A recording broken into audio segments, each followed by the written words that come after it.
Good morning, everyone. We have a little bit low attendance for 10 o'clock right now, so we're going to talk for a couple minutes and give everybody a chance to come on board. Thank you for checking in. We really appreciate it. It really supports your attendance. And I know a lot of you will be logging off to do the midterm today. There's not to worry. As long as you turn in a score, you get credit for the time. You don't have to worry about logging in, or you don't have to worry about if you need to log out. That is all worked into the schedule for the day. So I'm opening up. Good morning. Good morning, Denise and classmates from Raquel. Happy Sunday to all of you. Let's see, good morning, I'm here signing on. Good morning to everyone from Alexandra. Happy Sunday from Carolyn. McKenna says, checking in for class, ready to ace the midterm. So I don't think anyone will have a problem with the midterm, but again, if you do, then you can take it again. There's no stress about that. You will get the higher score no matter which one it is, and you can continue to take it again. You will get your links from one of your, you'll call the office to get a new link to take it. The link you're going to use today will only work one time.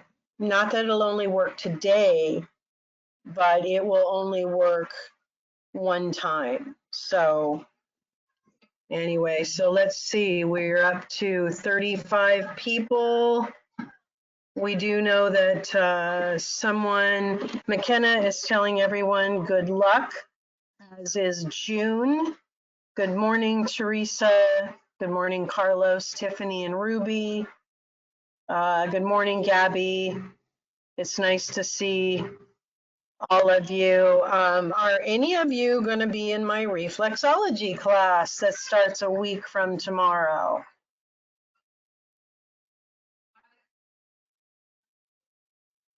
I am. Oh, Cynthia. Oh, I can't wait.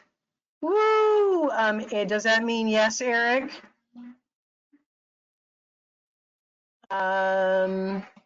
Alexandra's hoping to be. Eric's going to be in the class. Well, Eric, that's awesome, and congratulations.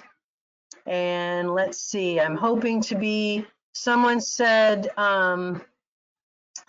someone asked, let's see, someone asked, where'd it go? Where'd it go? Oh, the class is in Laguna, starts a week from tomorrow, which would be August 22nd, and goes through September 12th. So it's 4 Mondays.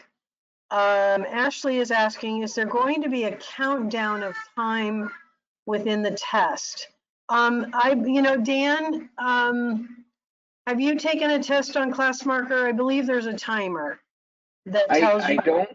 I don't remember a countdown, but there is, just keep track of when you start and know that it's 90 minutes from there. I know that within that program, I can see when you started, I think. Yeah. Yeah. So. None of us have ever taken an exam, but no one has ever been surprised when the test ended. And so I think you'll be fine. But it is a good idea. It is a good idea to mark your, make a little note of when you start. Alexandra is asking, can you tell us a little about it? Are you the reflexology class? So reflexology is an art and a science that teaches that the nerve endings in the feet and the hands all connect through all the organs as they go back to the spine and up to the brain. And there is a reflexology map that shows us when we make compressions on the feet, whether it be on the bottom, on the top, or on the sides, or the same thing with the hands, that if we follow the map that's pretty easy to follow, we actually affect that part of the body. So it works. It's a very old method. It started in Egypt, probably 6,000 years ago. Um, and so you can actually use it to make people feel as if they've had a full body massage. And I teach you lots of ways to use it. Like if someone has a broken arm, you can't massage their arm, but you can massage their arm through their foot. Thea is asking, how do I submit the score? You don't have to worry about submitting the score. Dan is going to be on class marker, patrolling. If that's not probably the best word I could use is patrolling, but he's going to be monitoring class markers so that when you finish, your score will come up for him. So you guys don't have to worry about notifying us today. Every time we do it a little bit different. Oh, thank you, Alexandra. Reflexology is amazing, and there's so many ways to use it, either as a standalone therapy or as an adjunct. Like, you know, the standard client that comes in and says, my neck really hurts, my shoulder really hurts, but I want you to give me a full body massage. Well, you can spend 40 minutes working on their neck and their shoulder, and then you can turn them over and do the last 10 to 20 minutes on their feet. And as long as you follow the map and you follow the philosophy of sending your energy to those organs that you're working on, they actually do feel like they got what they asked for. They got intensive work on their shoulder and their neck, and then they got a full body massage through the feet. And I've been doing, reflexology for 25, 26 years, and I've never had anyone say that they did not feel that way after anything in the body. Carlos is asking low back pain. You can touch anything in the body through the feet, the internal organs, the muscles, the bones, anything, because every single nerve ending that goes through your muscles, your bones, your organs, your tissues, all end in the hands and the feet. Okay? I definitely want to take that class. Oh, geez, this is a must take for me. Thanks for taking the time to explain it. You are very welcome. It's a really fun class, and those of you who are lucky enough to be in Laguna starting next week, Dan is my class assistant, my co-teacher, and you know, being in a classroom with Dan is just too much fun. So, Carlos, the class starts August 22nd on a Monday, 9 to 4:30, and then 9 to 4:30 for 4 weeks. Thank you, Cynthia. It is fun to be in person. You're very welcome. When will it be in Kearney Mesa? I have no idea. Is there a cap for students? You mean a limit to how many people they'll put in the room? It's Monday only right now. And the answer to the cap is, you know, as many tables as we can fit in the room, I'm willing to have. There is a cap, but I don't know what Laguna's cap is. Dan might know, but I don't know what Laguna's cap is. It might be 32 or 34. Yes, it's the same with the hands. So Carlos is asking, is it same with the hands? And it is, it's more detailed and concentrated on the feet because you have more room to work on the feet. But yes, you can do the same thing with the hands. It's a great introduction to massage. It's just great all around. It's just great all around. So, okay, it is 10:10. I am going to show you the schedule for the day. We have 36 people signed in. We have 40 students. I know that one of our classmates is not going to be here today. They had a family emergency, so if you can just send energy to the classmate, you don't really need to know who they are. If you're sending energy, energy finds the location it needs to be at. And so they were flying home for a family emergency. And so if we take a couple nice deep breaths and send energy to them, then we'll be doing a good service to your classmate. So today's schedule looks like this. Sorry, it was already big. Okay, so checking in at 10 o'clock. Sometime in the next 5 or 10 minutes, once everybody understands what to do with class marker, we will excuse you.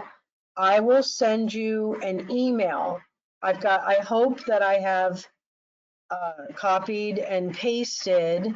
I know that Dan is rejoicing in those words, that I have copied and pasted all of your emails into an email on my computer.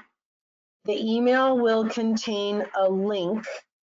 You will click the link, and the link will take you to class marker. I have all of your emails, so don't worry. I have the same email that you get your notification for class from GoToWebinar. So that's the email that I have. Okay. So it is 90 minutes. So you'll get the link. You'll get it in an email. We will also post the link in the chat box and in the question box. The link can only be used once. And so it will be for today's midterm. If for any reason you do not want to take the midterm this morning, just know that if we don't get a score from you before 1 o'clock today, you will lose those hours of class. Okay, so you're in class right now. We'll excuse you. You can log out of the webinar, which is totally fine. You will have an hour and a half to take the midterm. Most of you will have absolutely no trouble with that amount of time.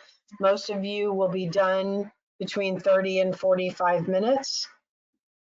Once you're done with the midterm, Dan will be notified of your score. He'll post the score, and then you're on break until 1 o'clock for lunch. So some of you might have an hour and a half or a 2-hour lunch. So just know that that is fine. That's how today is, so that we have the time we need. If we were in a live classroom, we would be taking just as much time because we peer grade in the classroom. So class marker takes care of that for us. And then at 1 o'clock, you will come back to the webinar and we will do our lesson on bone formation. And I have a really fun treat for you guys today. I know that we talk about things that we do in the live classroom. And one of the things we do in the live classroom is a femur dissection. I have a femur from a cow, and Mindy is coming to my house, and we have a femur, and we're going to do a live dissection on camera and look at all the different parts of the bone that we're going to learn about in the lecture. So we will do that at 3:30. Okay, that will be the end of the day because it gets really messy when I start taking bone marrow out of the bone. Mindy's going to come over. We've already set up a camera and she's going to show you our live dissection. We're also planning on a live dissection next week of the heart because Shauna told me she still has a heart in her freezer left over from before COVID. So you are very welcome. This was all Mindy's doing. I've been pretty lazy since we've been online for COVID and I haven't done a live dissection, but we will do it today and it will be fun and it'll be the last half hour of class. Okay? So, Hey, Denise. Yes, Dan. Can I just amend what we wanted to do? And I'm thinking it's probably a good idea once you finish the midterm to go back online and just put in the question panel your score so I can confirm that just in case I miss somebody that you finished. That's not too much to ask, right? Oh, see, she's writing it. Please post score in okay, so Dan is amending. Please post score in question box when Thank you. you are finished. Okay, does everybody see that? Dan changed his mind. Just to be on the safe side. Just to be on the safe side, that's a great idea. So you'll come back to the webinar, log in if you logged out, and post your score. And if you want to log out again for lunch, that's fine. The webinar keeps track of every time you log in and out, so it's not a problem. And as long as you post a score, your attendance will be modified to show the hour and a half you were out for the midterm. Okay. And I'll usually reply to that email just saying, have a good lunch or whatever, something to that effect. So just like, got it, thanks for your homework. Awesome, cool. Okay, anybody else have any questions? It's a perfect time to get the email going and send you the link and then post the link in the question box and the chat box just in case. So does everybody feel ready to do that? I am Mac based and normally use Safari. Do you think Chrome is better? Chrome is better for everything. So if you have it, do you have any problem with Safari on the webinar? I think Let me ask Chrome is usually for GoToMeeting. I don't know about Safari. I think you'll be fine, Cynthia. So okay, yeah, it should be okay. Dan thinks you'll be fine, and Dan is the man, so he knows stuff like that. All right, I am freezing my screen, and I'm going to go get the email, and then Dan and I will hang out, and I will also put the link in the question box.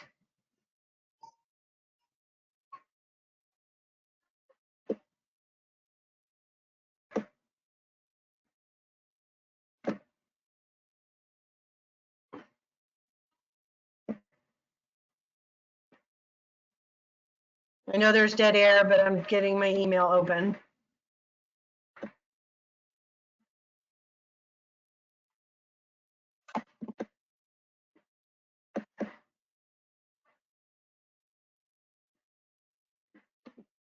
Yeah, know that we have the question. We're monitoring the question panel, or I will be monitoring the question panel in case you guys have any questions. So, yeah, either in the link or the email, either in the question box or the email, it's the same link. So if you click on it, supposedly it will open up Class Marker, which is the program used for the test. Okay, I have an email that I must have accidentally, let me see, hold on 1 second. I need to find Animal Nut 76. Hold on. Not quite there yet, Kenna. Just give me a second. Not everything is infallible here. Although she can copy and paste, it takes her a little bit, so you got to be patient. Oh, you're so funny. If I could smack your arm, I would. But I'll just do it tomorrow. Oh, good. Gives me something to look forward to.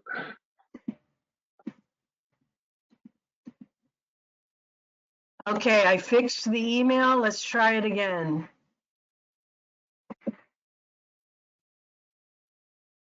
Oh, I did another one. Hold on.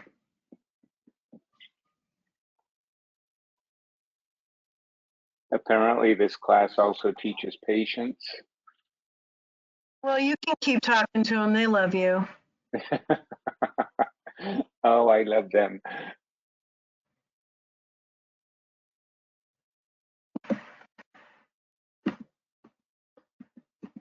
I guess a couple of the addresses I accidentally modified.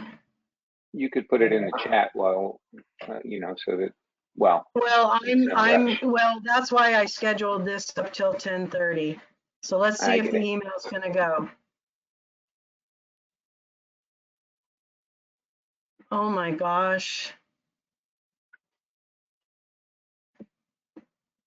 Okay, I'm going to the chat. Hold on.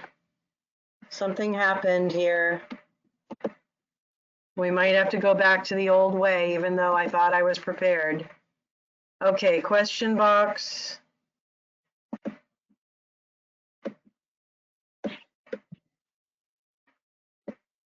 All right, for those of you that can get the link here, there it is. Let's see. Let me go back to the email. Oh, should I put it in the chat box? Yes.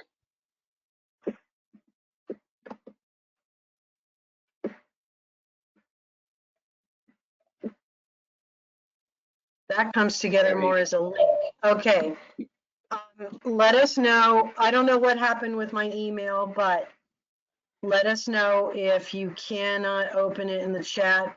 How about in the question box? I just clicked on it in the chat and it opened right up, so it should be good. It should be good from the chat box. Yes, you go. If you have it, go. Try the chat box. If you have it, go. I'm going to go back to the email. Yeah, just click the link. You leave the webinar. I said it 4 times. Leave the webinar. As long as you know that it's working. You're more than welcome to leave the webinar. Okay, Azalea can't. Let me see if I can get the email back. I'm so bummed. I worked so hard on that email this morning.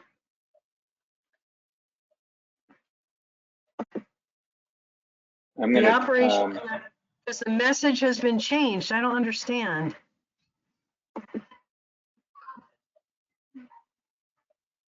Dan, I don't understand what happened. I don't know, but most people have it. Okay, most people have it? Yes.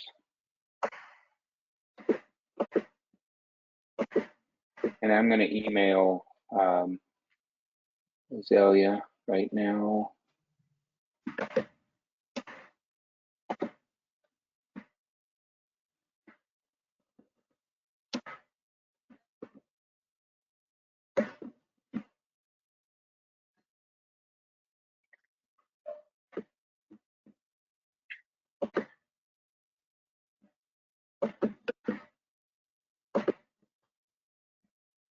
Okay, Azalea, I just emailed you.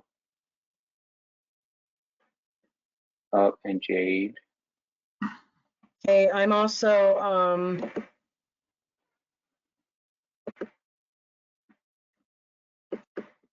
I also started a new email. Okay.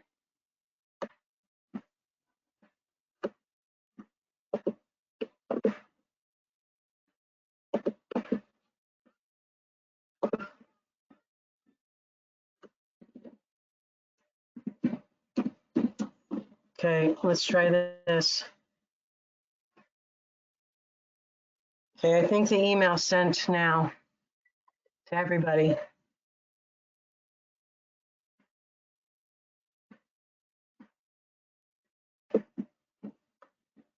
Oh man, I worked so long on that this morning, just wanting to do it right so that you didn't have to do it. You're doing great.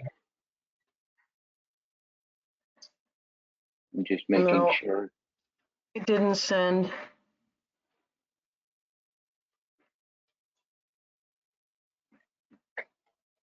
It did not send.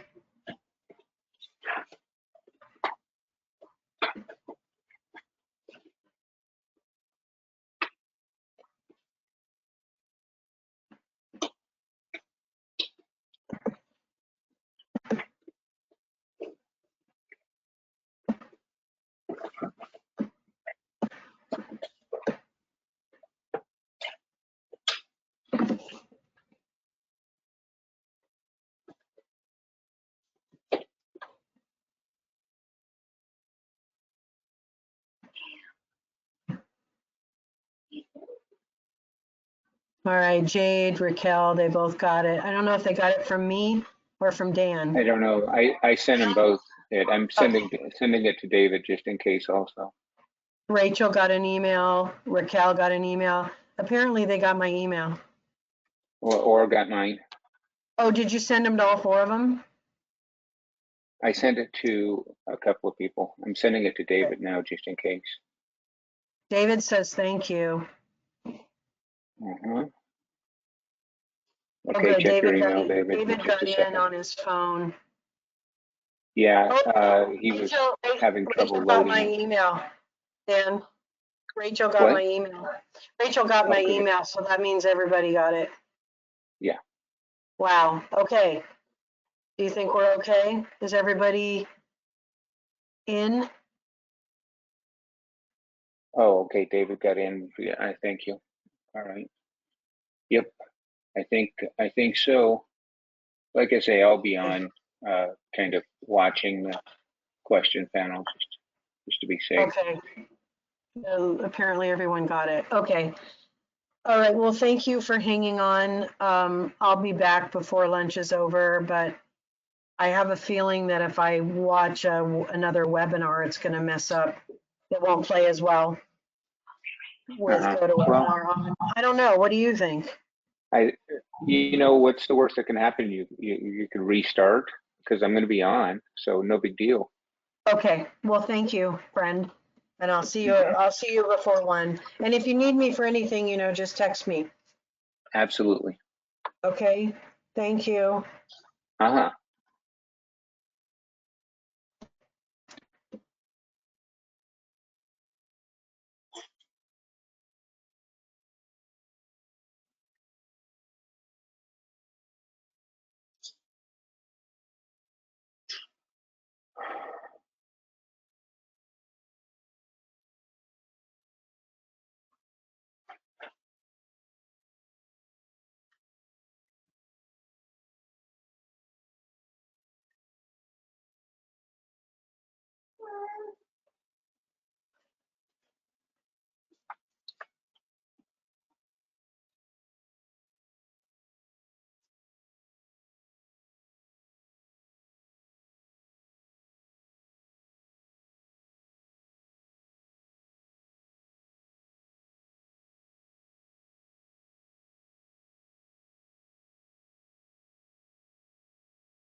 Hey, Dan, are you there?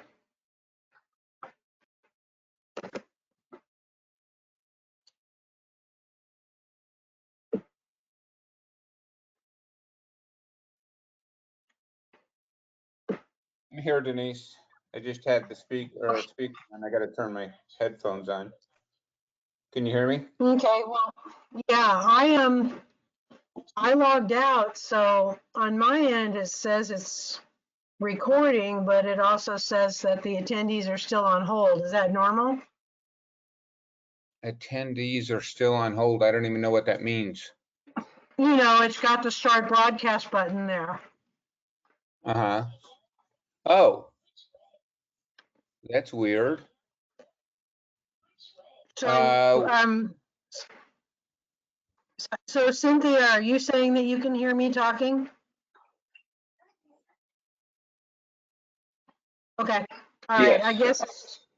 I don't know, yeah, because it says it's recording, but it says it says start broadcast, so, because I had logged out. Well, okay. I mean, I don't know what it's going to do if you do start broadcast, because obviously it's already broadcasting, right? Yeah, So yeah, so weird. I'll just ignore it. Okay. All right, Does give it it 2 show? more minutes. Oh, let me see. Yeah, it shows you as presenter and everything here on the attendees, so you're good to go. Yeah, I switched it over when I logged back on. Okay.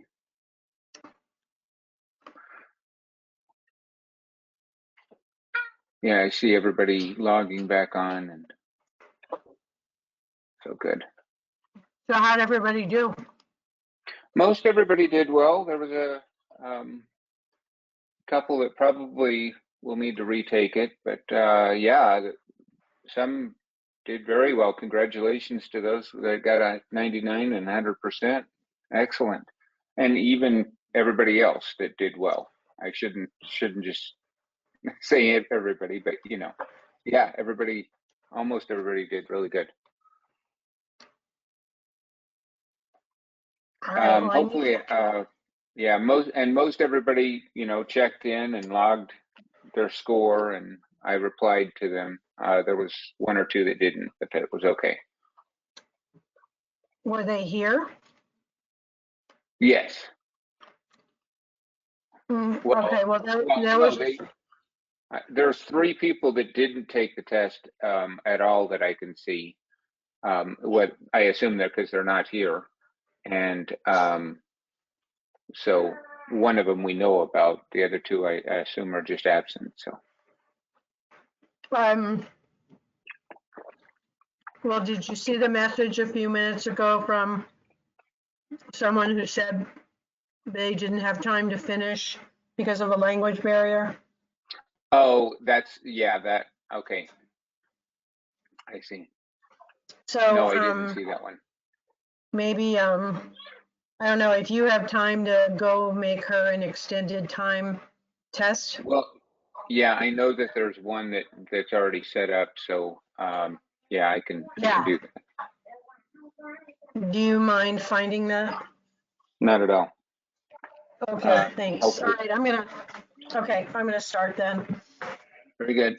Hey, everybody, welcome back from your midterm and lunch, and I hope everybody had a nice break. It's nice to see you all. I've been watching your scores come in. Dan's been monitoring and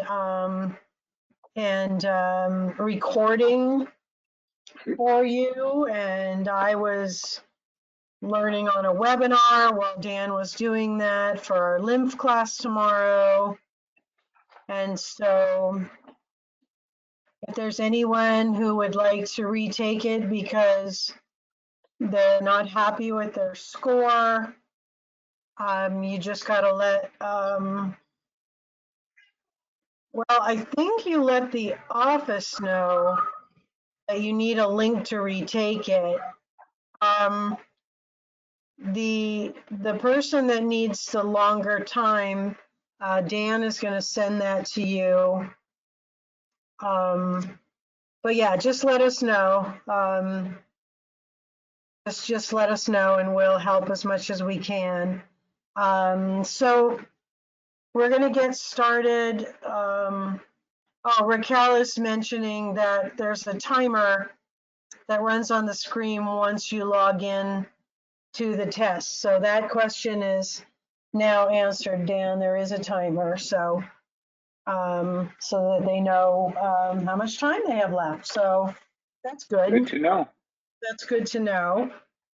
And for people that do have a language barrier or a learning disability, we can extend the time. And I had asked last week if anyone needed that, but no one responded. So if you did have an issue with that today, again, we already heard from one person.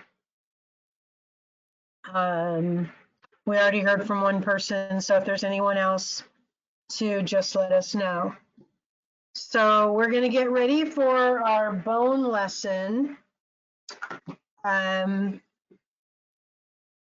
So I'm going to get that pulled up. If there's no, there's one, Dan, from Alexis, a score. Good job.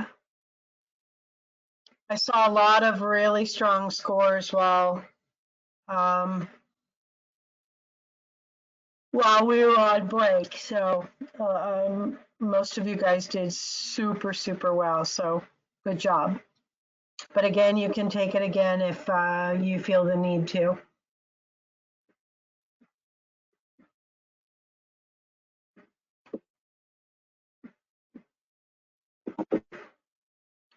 All right, we're going to start our lesson on bone formation.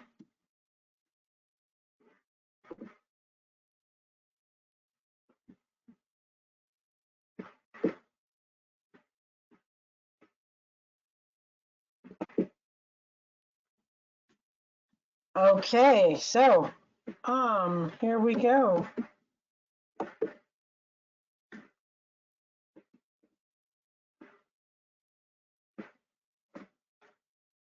So most of what we're going to be talking about today is long bone formation. Okay. So Carlos is asking a question, what's the low percentage to pass? This all depends on your points. If you've done all your homework, and remember, you're looking for a total of points. So I'm not sure how many points you got because I don't have that in front of me. So, but try to remember the talk from the first day of class, that it's all about, well, then you've passed, Carlos, whether you do homework or not. With that score, you passed. So, what day can I do the exam again? We're going to send you, Erica, we're going to send you a new link. Dan's going to do that with extra time. Okay. So just check your email. I'm not sure how soon he's going to do it. I think he's going to do it today. But you will get, Erica, I'm talking directly to you. You will get a new exam link from Dan. Okay. How many points are docked for late homework? We don't take late homework, so 0 points. We don't take late homework, so you don't get any points. Okay. Yeah, no late homework. So that was made clear, very clear on the first day of class. No late homework.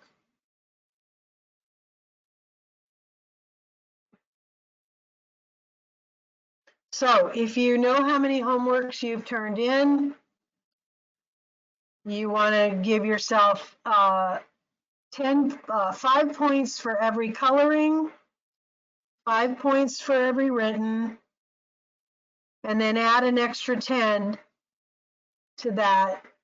So if you've done your skin, connective tissue, muscle contraction, and nerve, if you've turned in, and your bone today, if you've turned in all 5 of those homeworks, then you have 60 points right now in homework. You have 4 more assignments, which will bring you to 100. And then you add your midterm score to that. So if you plan to do all your homework, that's 100. If you got 90 on the midterm today, that's 190, which means you only need to get 50 or above on the final to pass, because the class is all about points, and you need 240 points to pass, which is 80% of 300 points. I did say that I would talk about the extra credit project today, and we usually do that right after the midterm. So let's see, how many people are actually here? Do we have a strong attendance? Yeah, we have a pretty strong attendance. So we have an extra credit project that would be due on the last day of class. It's worth 25 points, which is basically making up for 2.5 homeworks, or 5 coloring assignments, or 5 written assignments. And the project would be some sort of a presentation that you would give to your classmates online, whether it be a PowerPoint or a video or a song. However you feel your talent lies in making a presentation. And the presentation would be on one of the remaining 4 senses that we don't really talk about. So taste, sight, smell, and hearing. It just makes up points. The extra credit project only makes up points. I'll talk to you in a minute about how to make up hours. So the project would be between 10 minutes long. You would present it online. We would make you presenter.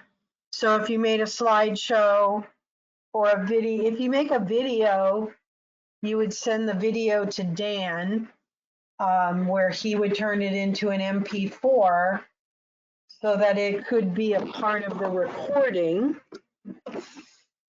And once you make a commitment, we ask you to keep the commitment if possible, and do that project on one of the remaining 4 senses. So if anyone's interested, you can let us know. If you want to write a report and submit it, and we can present it to the class. And someone is asking about making up hours. So by now you should have all purchased your ABMP. It was supposed to be purchased on the first day of class. It takes a couple of weeks to get the initial email from ABMP with your login.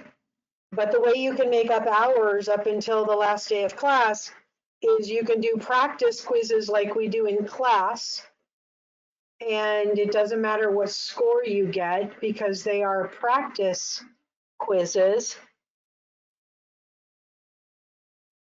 And for every 6 quizzes you take, you get an hour of time added to your attendance. Now you can only do this up to the start of the last day of class, because after that, the office is not, we don't put the office in charge of keeping track of stuff like that. So in order to make up time with A, B, and P, it needs to be done before 6 p.m. on the last night of class. All right, is there any questions there?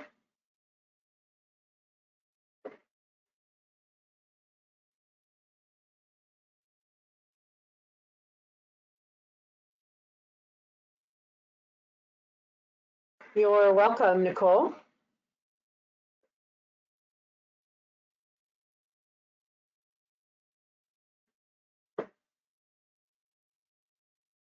All right. No one else is commenting or asking, so we'll move back to our one lesson.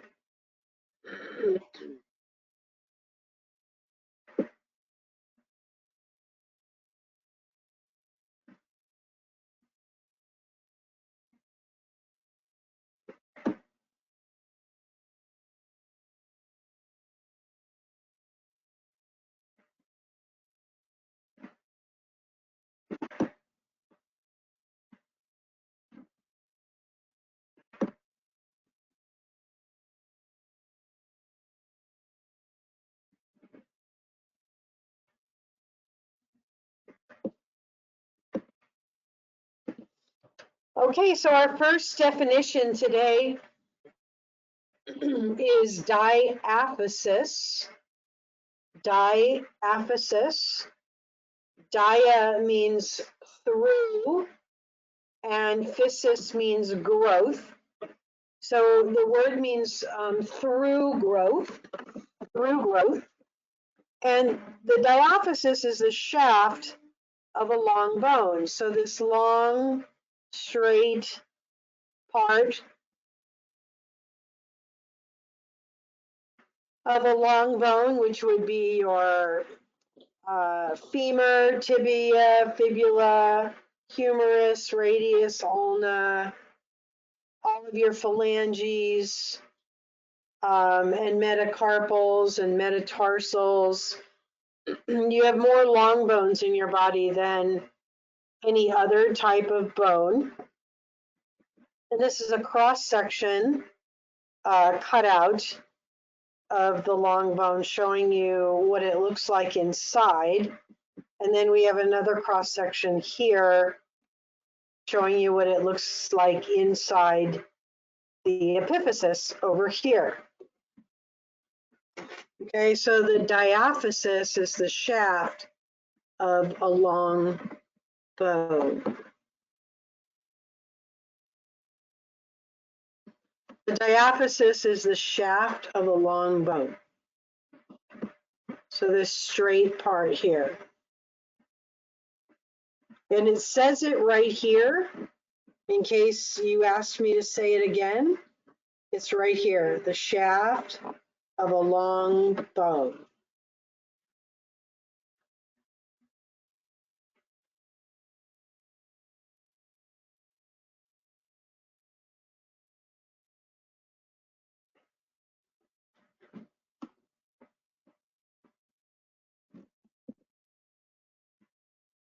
Dia means through, Through,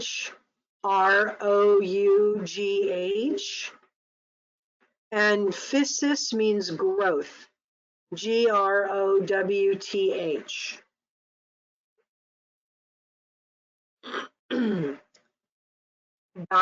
Dia through, physis growth, through growth. Because this is basically where a long bone does its growing, okay, is in the diaphysis.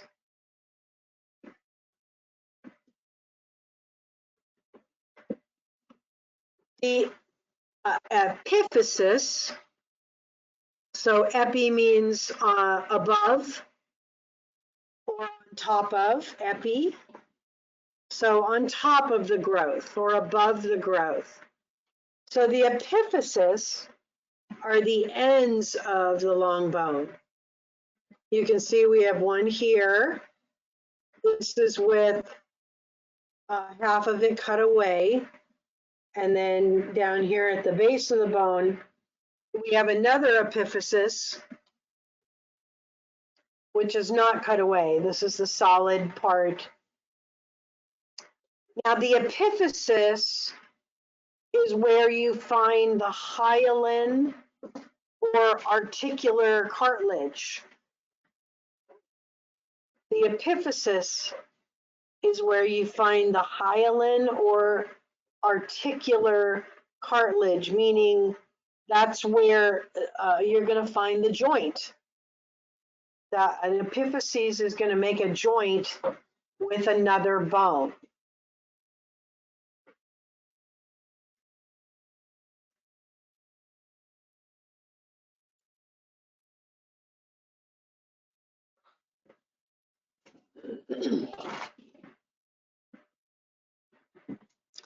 Periosteum, I'll give you a minute to write this down.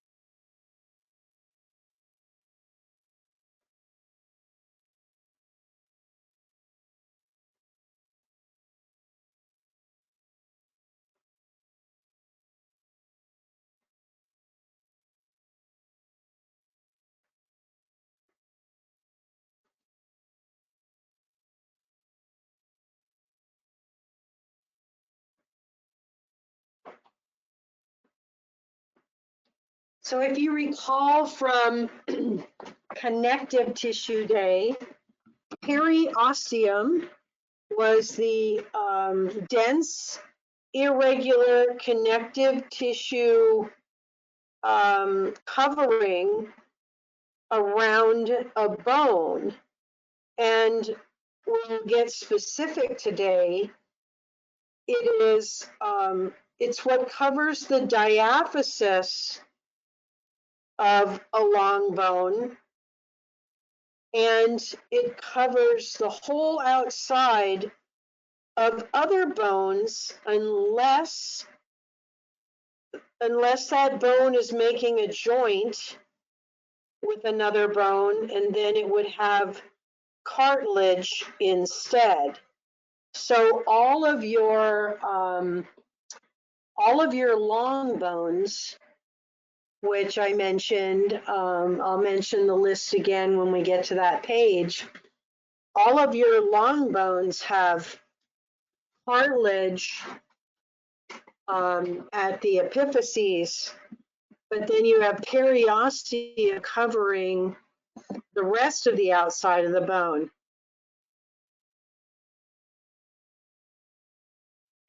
And so bone is never naked.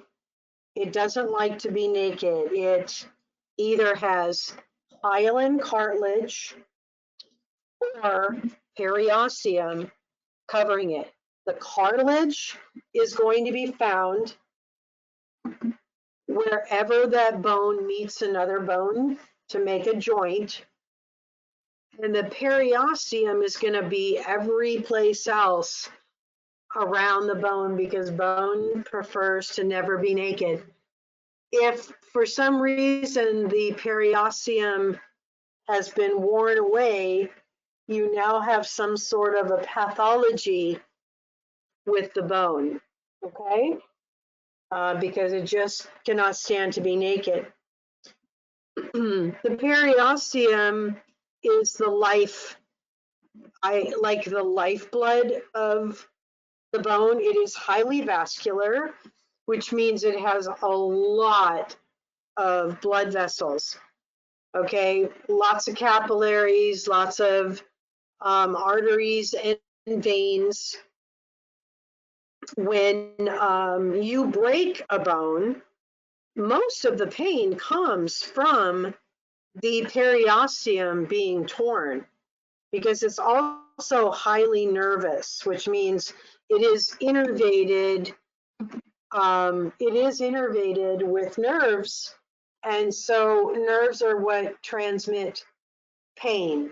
So if your periosteum gets ripped in a broken bone, which it almost always does, I can't think of a way that you could break your bone without ripping the periosteum. That's where a lot of the pain comes from. Contains osteocytes, which are mature bone cells. The periosteum both nurtures and protects the bone. It has a huge role in the repair of a broken bone. And of course, it provides the attachment site for the ligaments and the tendons. And that is why it is dense, irregular, fibrous connective tissue, because you have muscles and tendons and ligaments connecting to it, going in many different directions. So pulling in different directions. So that periosteum needs to be dense, irregular. Okay?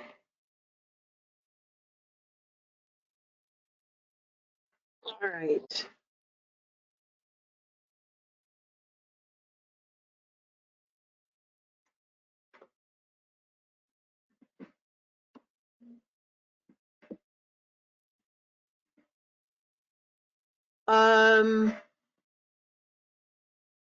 Sorry, Sanchali, I didn't have the question thing open because that's such a long slide.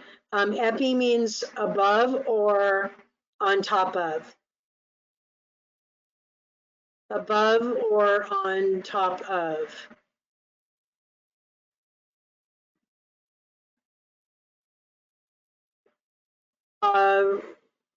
Raquel is asking, can you repeat what's found? What do you mean, what's found? I know sometimes you guys have to type so fast that you don't see what you actually type. What's found? Clarify for me so I can answer your question, Raquel. And then Naomi's asking me to go back 2 slides for a screenshot. The last part of what you said on epiphysis. They're found at the ends of the long bones. So if you look at this picture here, this area here above this growth plate is an epiphysis, and this is an epiphysis. And then this is the shaft of the long bone. So there's the epiphysis up here, epiphysis down here. So I'm going back to these for someone to get a screenshot. I'll go back one more. Diaphysis, the shaft of the long bone that's in between the 2 epiphyses.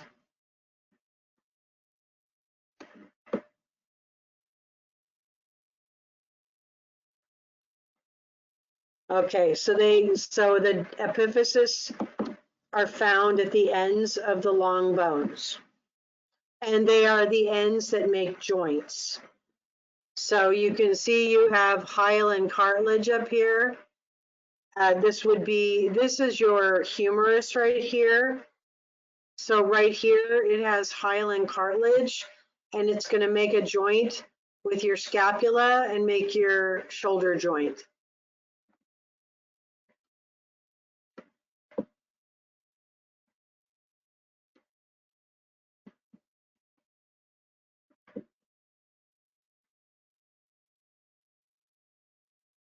Dia means through, and physis means growth, through growth. That's where the bone does its growing, is in the diaphysis.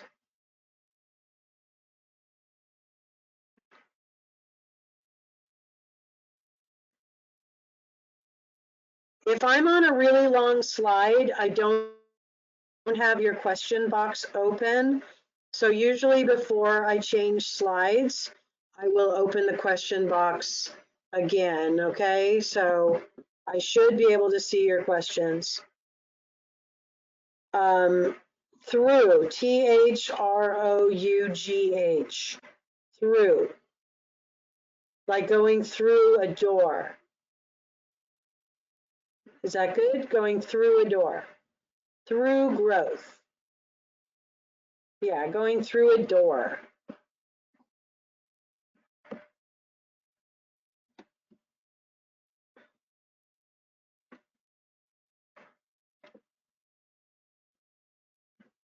Medullary cavity.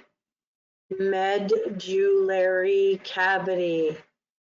So that's this inside portion here of this shaft or diaphysis of a long bone. It's the cavity. Your bones are not solid, they are hollow. All of your bones have hollow areas, even your bones that are not long bones, like the scapula and the sternum, your ribs, they are actually hollow. And what we find inside is bone marrow. Now, your red bone marrow, when you're born, all of your bone marrow is red. And as we get older, we start filling the diaphysis with yellow bone marrow or triglyceride or energy storage. In someone perhaps my age, 63, my sternum, my ilium, the heads of my femur, those are all still red bone marrow. And that's what my body depends on to make red blood cells for me. Okay, that's what happens in red bone marrow. Actually, all blood cells are made in red bone marrow. So both red and white blood cells. That's why it says blood cell production. Both red and white blood cells are made in red bone marrow. And your yellow bone marrow, again, is for energy storage.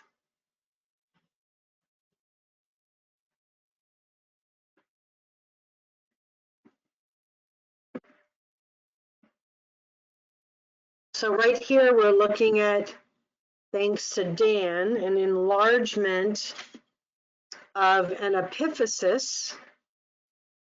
And what we're looking at is spongy or cancellous bone. Okay, it's found in two places. It's found in the epiphyses of all of your long bones. So in this inside here, you can see that when we take out a section, sorry, it changed pictures. You can see that when we take out a section, you do see spongy bone inside. And then here's a section of the diaphysis. You can see the holes in this bone. That is, those holes are supposed to be there. And then in the middle layer of flat bones. So when you think about your sternum or your scapula or your ilium, they're a double layer of compact bone with spongy bone in between them. This bone tends to be very prickly and sharp.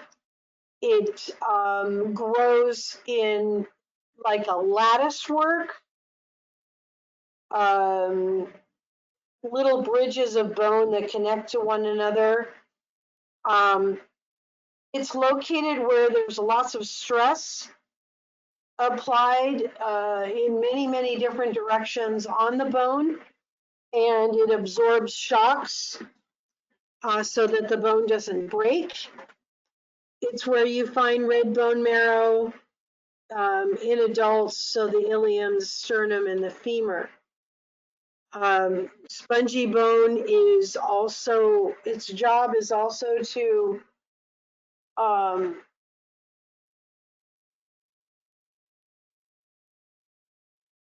make the bone lighter, but keep it strong at the same time.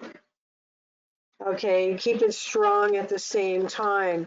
If our bones were solid, they would be too heavy for us to walk, to move them around. So they would just be way, way too heavy. And so another purpose, so I did say that a purpose of spongy bone was to make bones lighter, but still keeping them strong.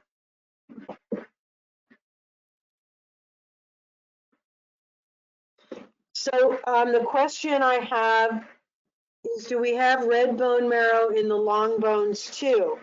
So when we're born and through our childhood, all of our bones contain red bone marrow.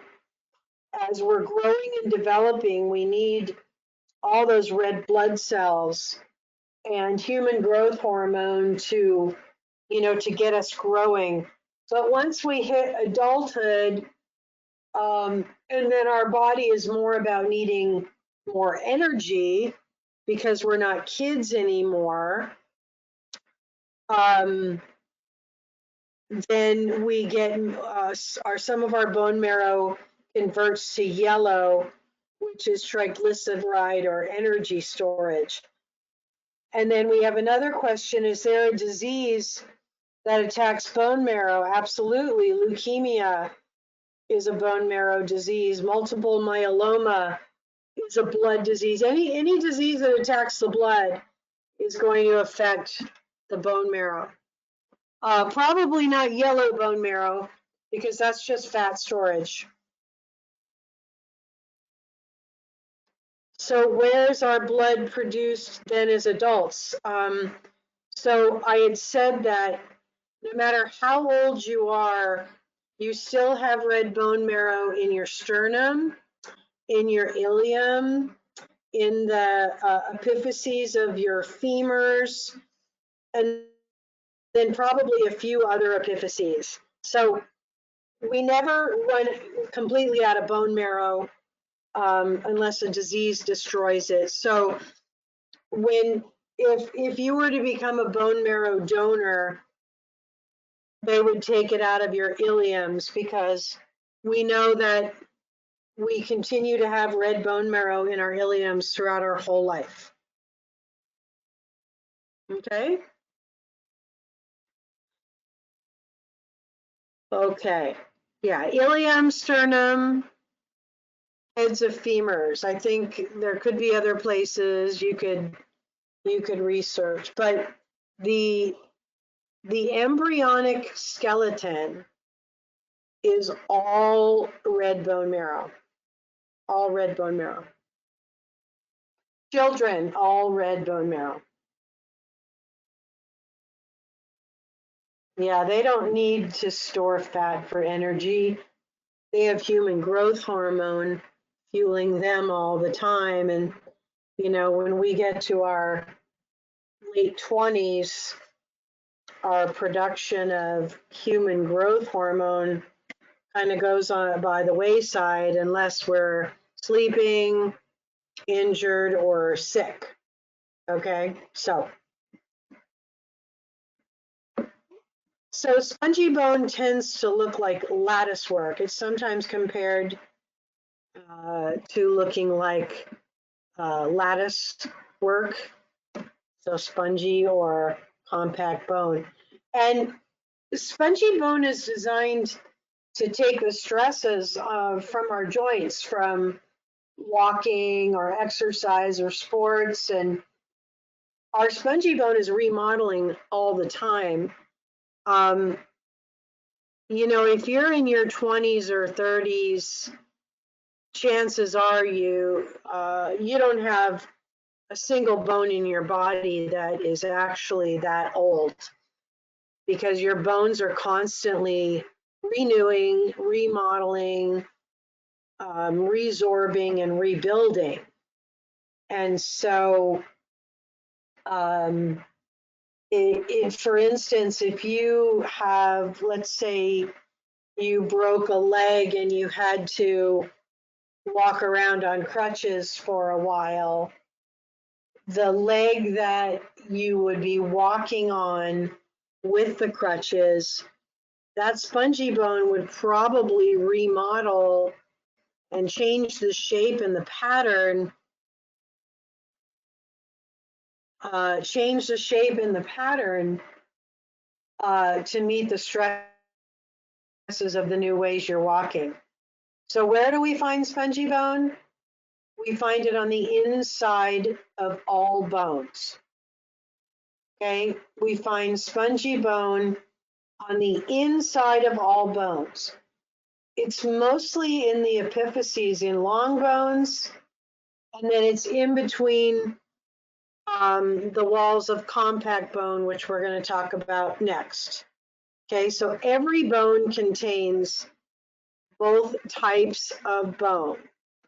So the next slide is compact. You can see the compact bone right here. Compact bone, compact bone.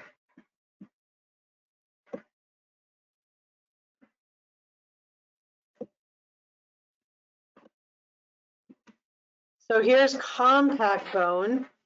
This is found on the diaphysis of your long bone and on the outside of all other bones. So when you look at a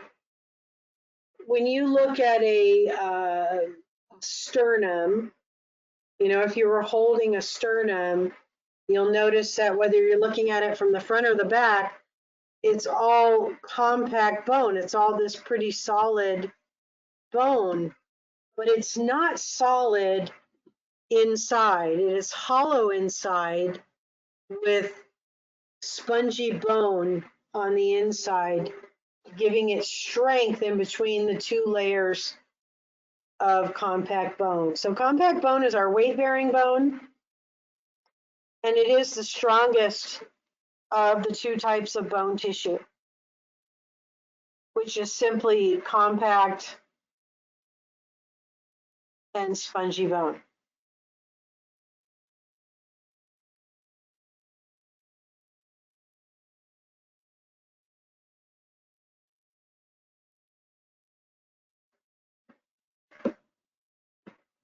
All right, now for those of you that have taken circulatory, this is a page that you probably would have colored already.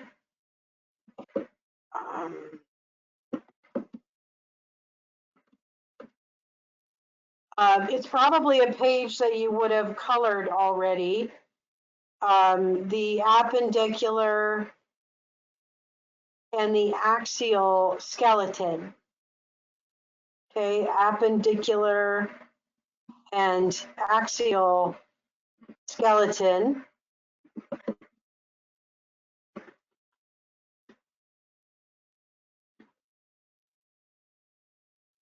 Are you guys done?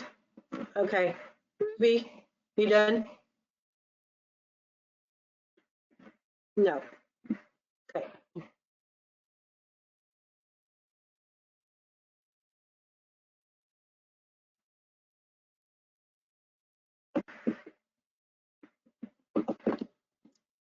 Okay, so we have two divisions of our skeleton. Don't get freaked out because I'm going to go back and forth. Okay, notice how the color changes. We have two divisions of our skeleton. Appendicular means appendages. Your appendages are your arms and your legs. So any bone that has to do with your arms and your legs is your appendicular. But if you look at the axial, and I'll come back, it's anything to do with the spine, because the spine is spinning on an axis, okay? So it's easier to remember the axial skeleton first because it goes from the head to the coccyx. Okay, so the head, the entire spine, sacrum, coccyx, and the rib cage, because all of this is spinning on an axis. The appendicular has anything to do with your appendages, which are both of your arms, both of your legs, and the bones that attach those bones to your axial skeleton. So I'll give you time to write this down. This is the first one.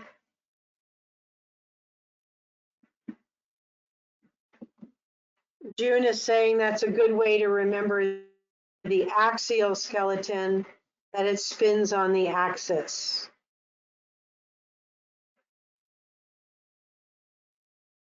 We like those kind of clues, right?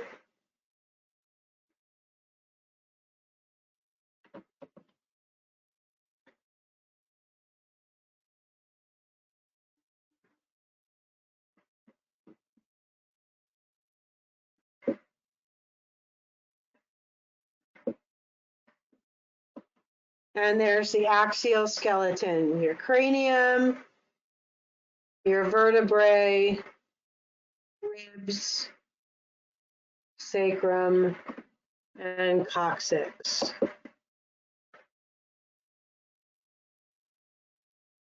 Because your vertebral column includes the sacrum and the coccyx because they were vertebrae at one time.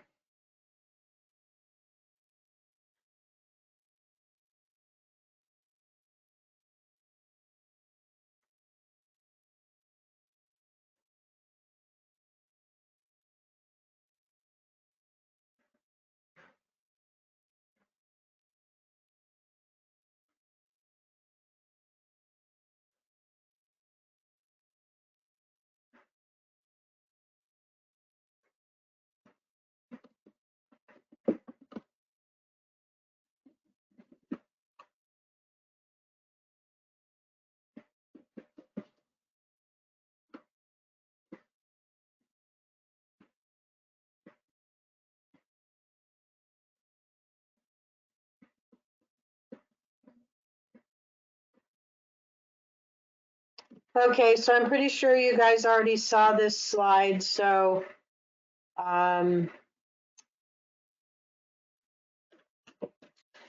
leave it here. So functions of bones. Hopefully, I'm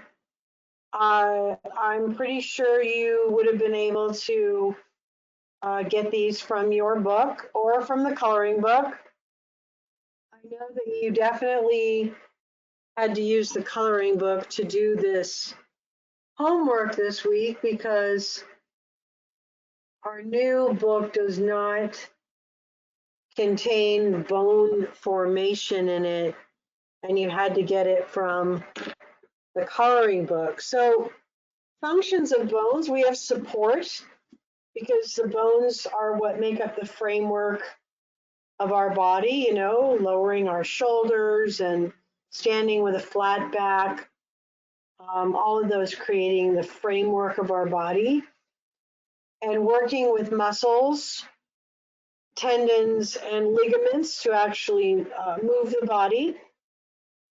It's a reservoir for minerals like calcium, magnesium, potassium, sodium, all those things that make up bones.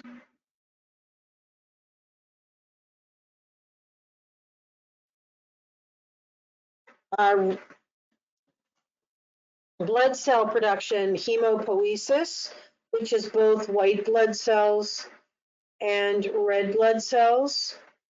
Triglyceride storage, yellow bone marrow and adipose, storing energy for us. Attachment site for muscles, attachment sites for ligaments to make joints, and protection of internal organs. We have the skull that's protecting the brain, the sternum and the rib cage protect the heart and the lungs, the vertebral canal protects the spinal cord, and so on.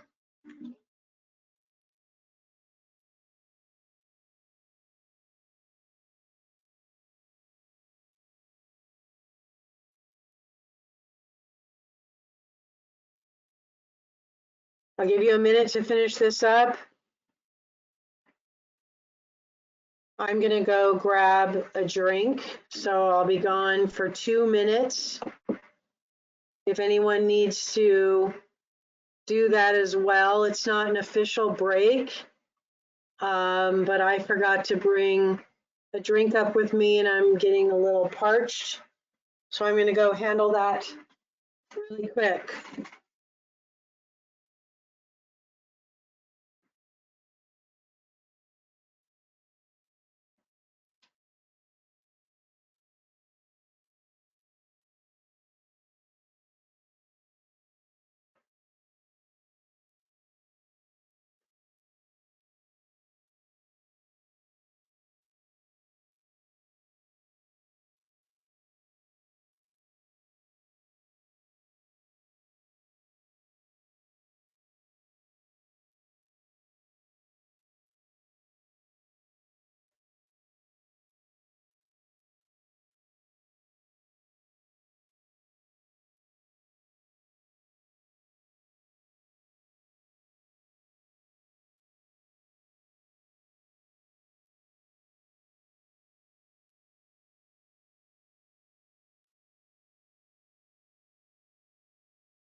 All right, thanks for your patience.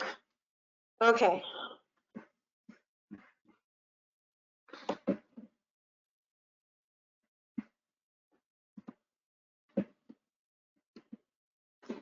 All right, we're going to talk about types of bones. So you've already heard the word long bone because that's what we've been looking at in the pictures. So a long bone is a bone that is greater in length than it is in width. And it also has two epiphyses and diaphysis. All right, two epiphyses, meaning the ends, and one diaphysis. And your best examples, if you get asked on a test, your best examples are your femur, tibia, fibula, humerus, also radius, ulna, phalanges, and metacarpals and metatarsals. So those are basically your long bones. So all of those are going to have hyaline cartilage where they meet another bone, and then periosteum every place else.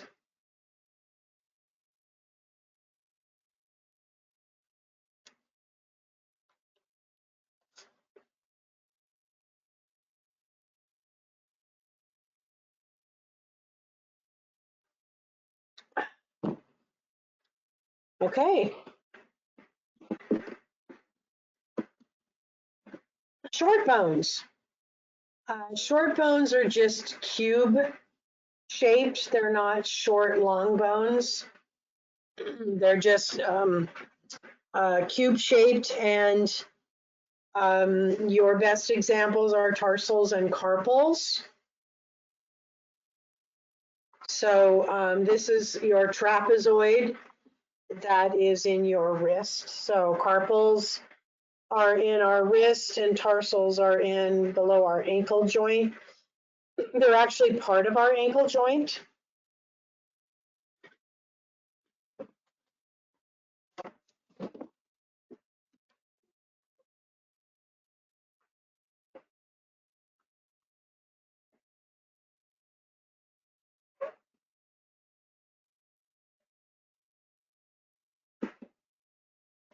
Flat bones. Here we have the picture of the sternum. Two nearly parallel plates of compact bone. That's that hard bone that we see, hard, solid looking bone on the outside, with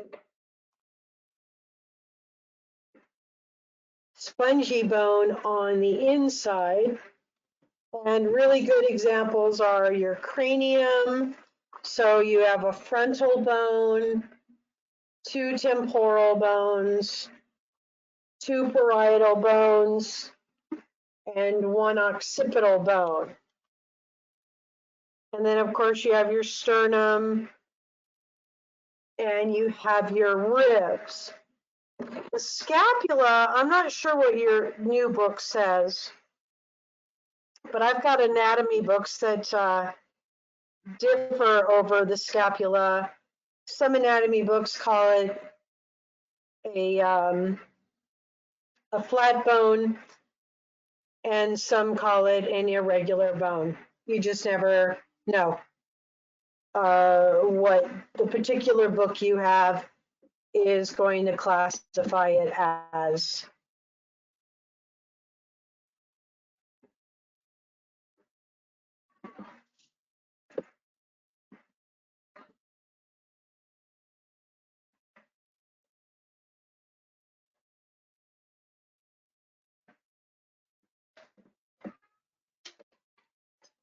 Okay, so flat bones, all your cranial bones, sternum, ribs, all for sure. Probably even your clavicle. Probably even your clavicle.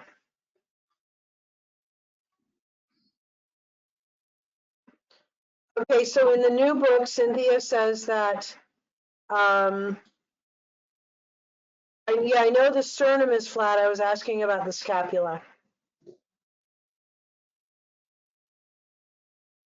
So if you have your new book there, also scapula. Okay, so the scapula in your new book is considered a flat bone. You know, it's all up to the editors of the book. It's not always science. Sometimes it's just the editors.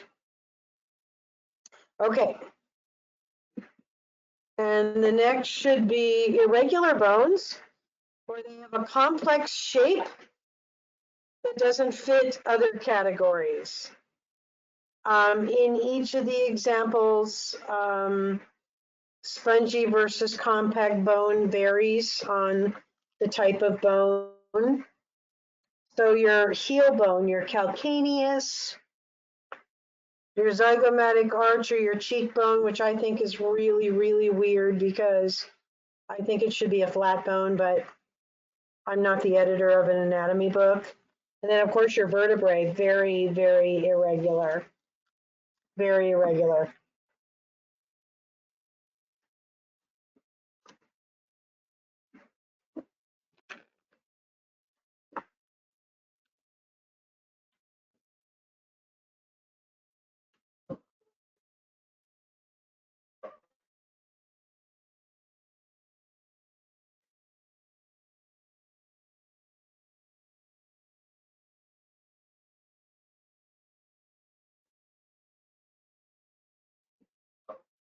Okay, I'm opening the question box.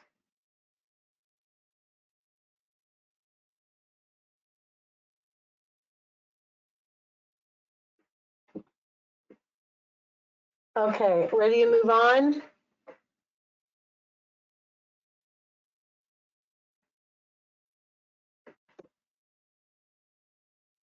No, okay.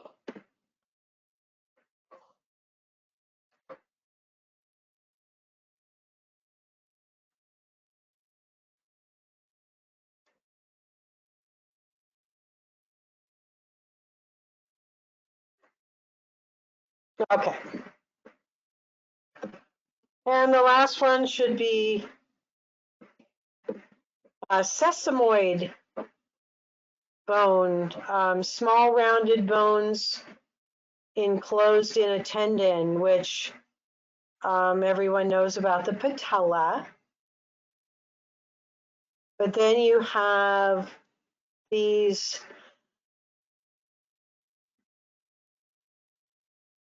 four little tiny sesamoid bones wrapped in the tendon on the bottom of your foot.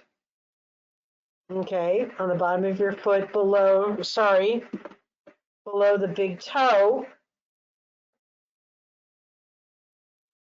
And usually people don't know they have these unless they've had a foot x-ray, because not everybody has them. Alexandra's saying there are some by the thumb too. And yes, very, very, in fact,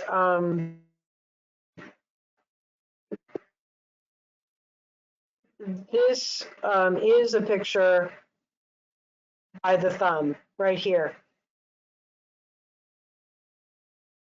I'm pretty sure, yeah, these are carpal bones right here. These are carpal bones. So this is a thumb. And then here's the foot, and then here's the patella. But people who are runners, if they break these, that's usually how they find out they have them.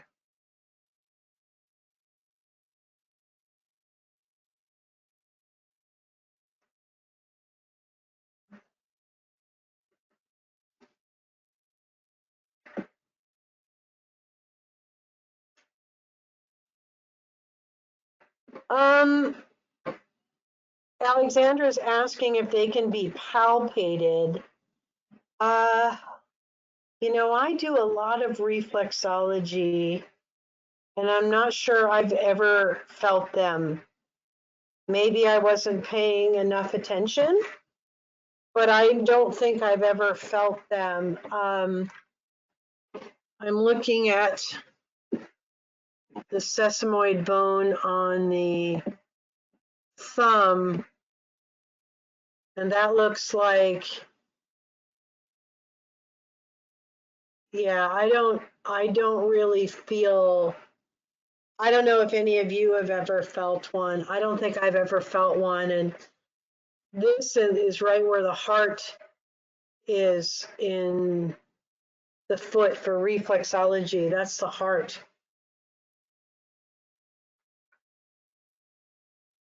Now, I tend to not press too hard. I don't press hard in reflexology to start with.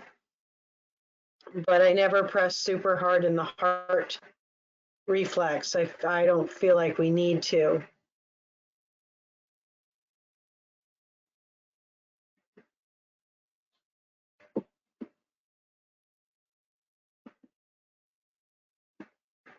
Okay, so we have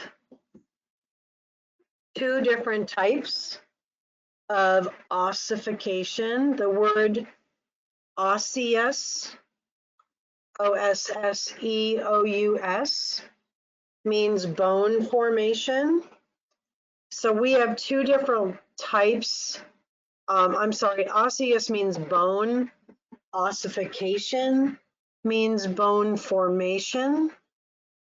So we have two different types of ossification in the body. One is called endochondral, and one is known as intramembranous.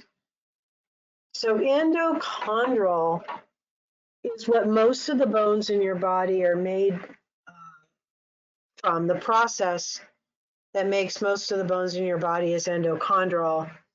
So that's the type of bone formation that we're going to study today.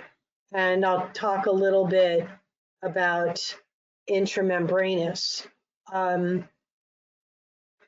as we finish, after we finish endochondral. So we are going to start. Oh, I didn't put the page numbers here. Let me get the page numbers for the handout. They're the next handout in your 100-page packet.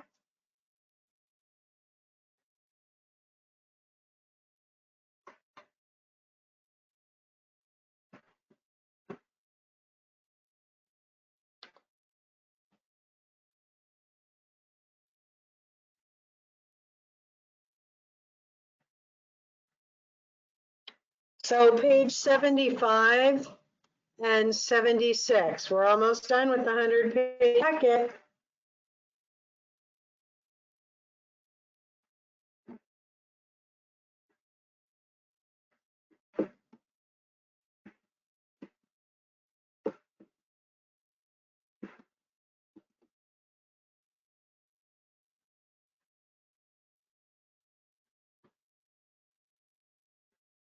Okay, so let's take a 10-minute break until 2:15.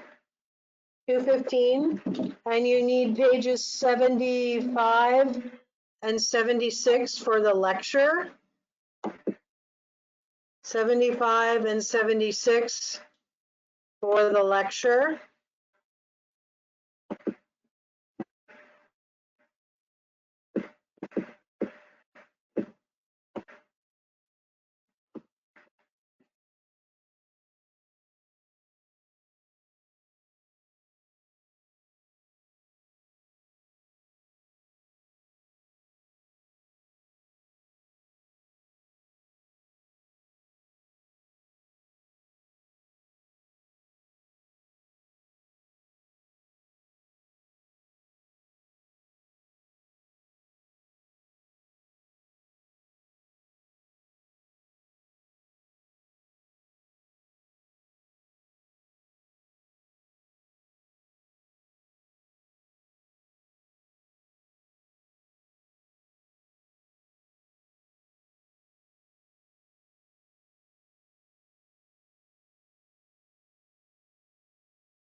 Welcome back to break.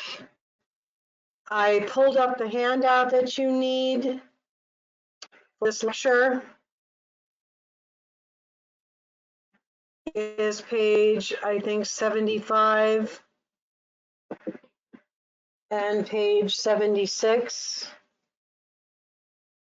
of the 100-page packet.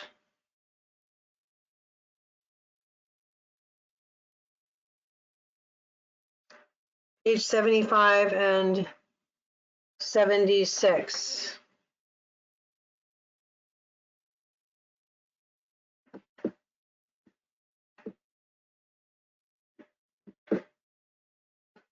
So we're going to be going over endochondral ossification, which is the replacement of cartilage with bone. We're going to be going through these steps here. Okay.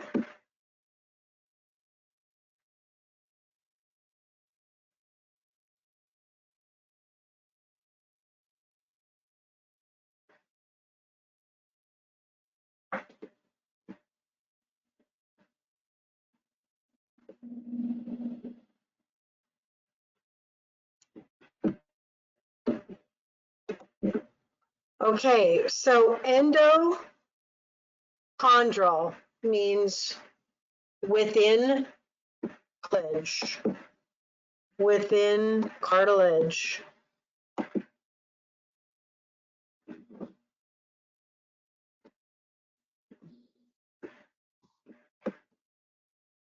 Sorry, I was going to put the page numbers here. All right. So endo means within. Chondral means cartilage. So endochondral means within cartilage. Ossification means bone formation. So essentially, endochondral ossification is where bones are formed from existing cartilage. Bones are formed from existing cartilage. Okay, so just as a side note, the embryonic skeleton is almost 100% cartilage. Okay, the embryonic skeleton is almost 100% cartilage. So in the embryonic skeleton, we have step 1, where a hyaline cartilage model forms. What does this mean? This means that many different cartilage cells come together in a specific place, and it's like they all join forces and they conglomerate together to create a future bone. Okay, so all these cartilage cells gather together, and this is very, very, very, very tiny, very, very microscopic. The cells gather just because they know they're going to start building a future bone, and so they all gather together. Now, as they gather together, they actually start to grow. All right. So the little cartilage model just starts getting bigger because the cartilage cells create more cartilage cells. They start building, well, they start building cartilage, and new cells are born. And the little cartilage model gets bigger and bigger and bigger. And then it gets to the point where in the center of the model, the older cells, they enlarge, they burst, and they die. And in this process, it changes the pH balance in the center of this little model, and it starts creating a hole. And this hole is that future medullary cavity that's in the diaphysis of a long bone, okay? So these cartilage cells, the cartilage cells are the blue, okay? So the blue, all this blue, this is cartilage. This is going to be a periosteum pretty soon. Right now, it's what we call a perichondrium, because almost everything in our body has something that covers it or that lines it. And so this covering of this endochondral model is called perichondrium.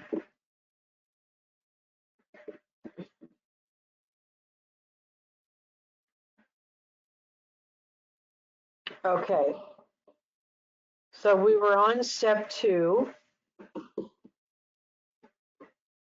So once the model forms, it grows and matures and starts renewing itself. Then the cartilage cells in the center, because they're really not having any access to nutrients, but not only that, most of the cells in our body have a lifespan, okay? And so the cartilage cells that were there in the beginning start to enlarge, burst, and calcify and die. And then this starts this opening in the center for our future medullary cavity. Now we can see that the medullary cavity is slowly getting larger and larger, but what else is getting larger and larger is this little hyaline cartilage model. And you can also see that every time we look at a new slide, there's even more cartilage, because the cartilage just keeps making new cartilage. Cartilage cells multiply and divide, and they make more cartilage. And this little cartilage model continues to grow. But after a while, we need to start getting blood inside the bone. We need to get oxygen in the bone. We need to get nutrients inside this bone. So this is where the nutrient artery comes in. Nutrient blood vessels, sometimes it's called.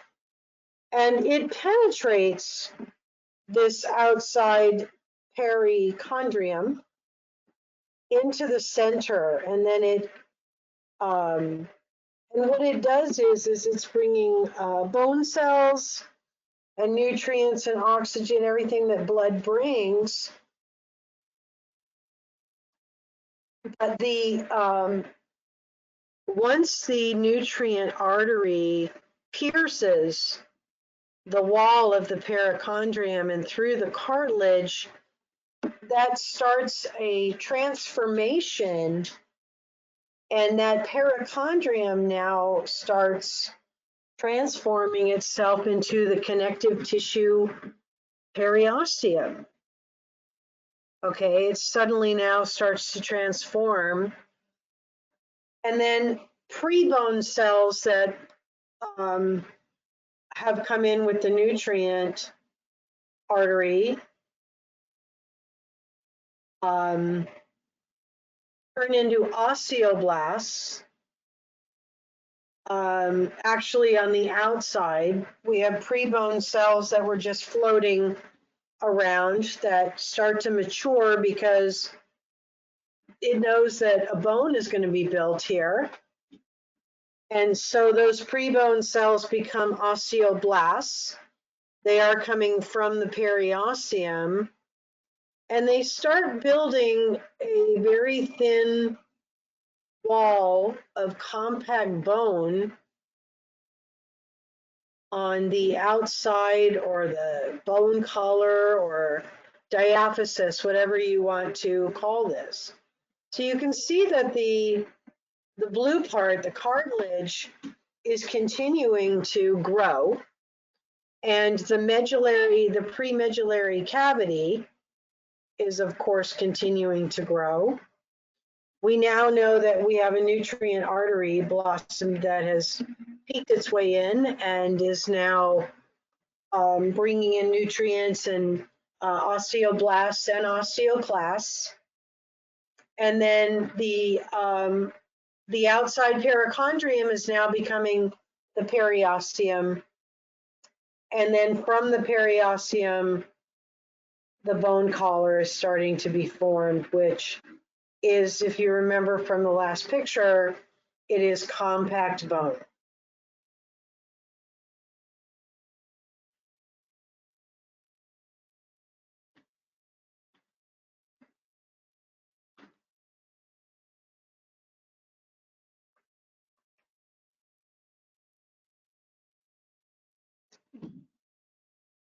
All right, how are we all doing? I'm giving you a chance to write this down.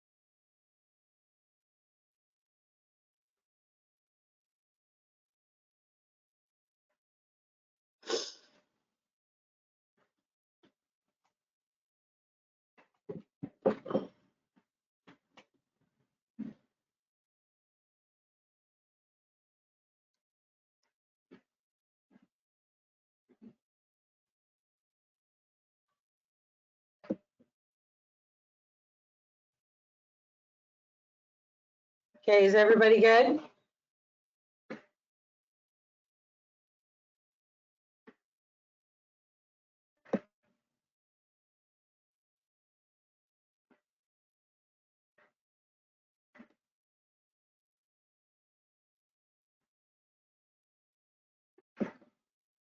Okay.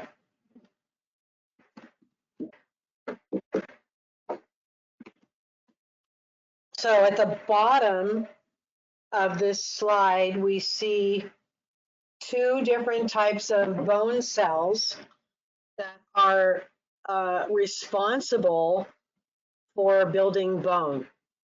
Okay, osteoblast, the one on the bottom, if you look at the B in blast, maybe it will help you remember that these are the bone builders.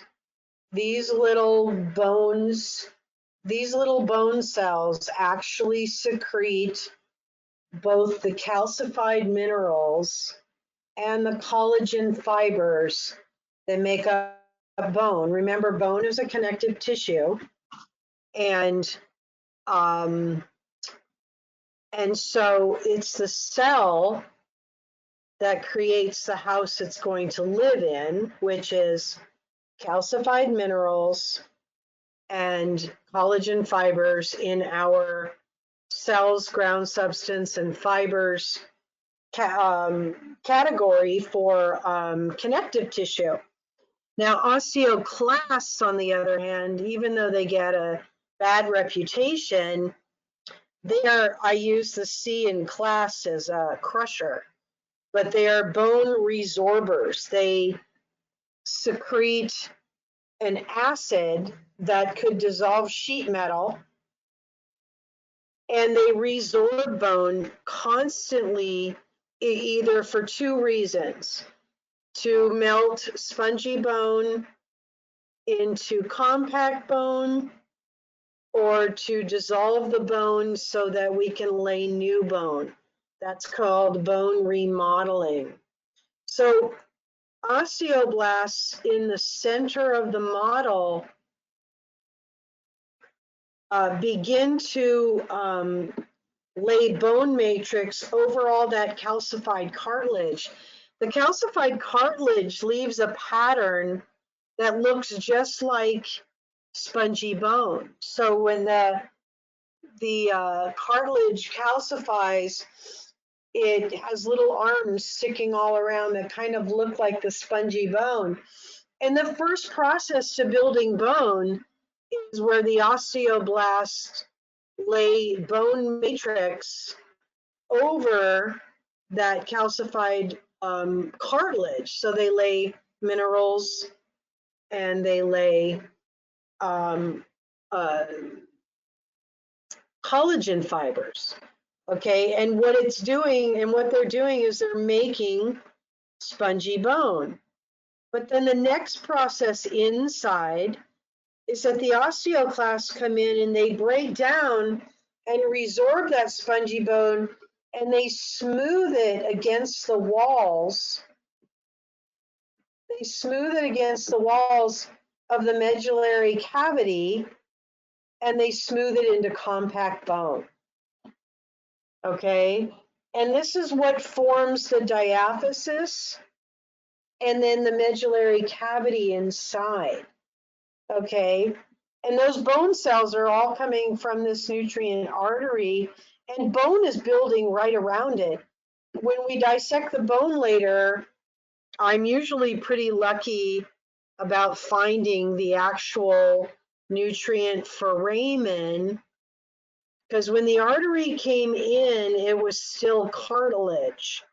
And as soon as the nutrient artery comes in, is when that cartilage starts turning into bone. So we'll actually find a hole, one single hole that our nutrient artery came in, just like in this piece of bone right here. So once this process happens, bone marrow just comes in from the circulatory system. And we now have our first, we have our what we would call our primary ossification center. Okay, where we're starting to build this bone. You can see this medullary cavity is getting bigger. We can see that the shape is starting to form with this compact bone on the outside coming from that new periosteum, because on the outside of the bone, osteoblasts are just laying down compact bone. So they're laying down compact bone from the inside and from the outside so that we get this nice strong foundation of compact bone.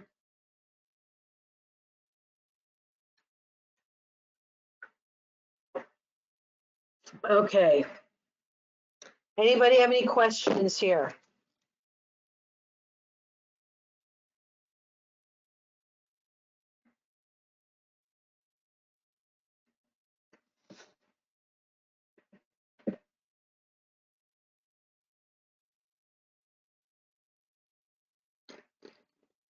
So Raquel typed not yet, and I have to tell you because it's making me smile. My grandson is about 2 months away from turning 3. And no matter what you say, are you ready for dinner? Do you want to go outside? Do you want to go to the park? Do you want to get dressed?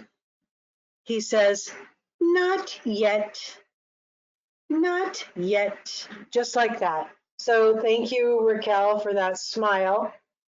Not yet. That's his always answer. Not yet. And it just makes me smile to see it. Yeah, so cute. Not yet. He enunciates very well for a 3-year-old. Yeah, he enunciates perfectly. Yeah, not yet. Okay. So let's see what's on the next slide. Okay, so I have already said this. This is our primary ossification center. We can see that we still have cartilage in here that we're going to feed off of to make spongy bone or to make calcified cartilage.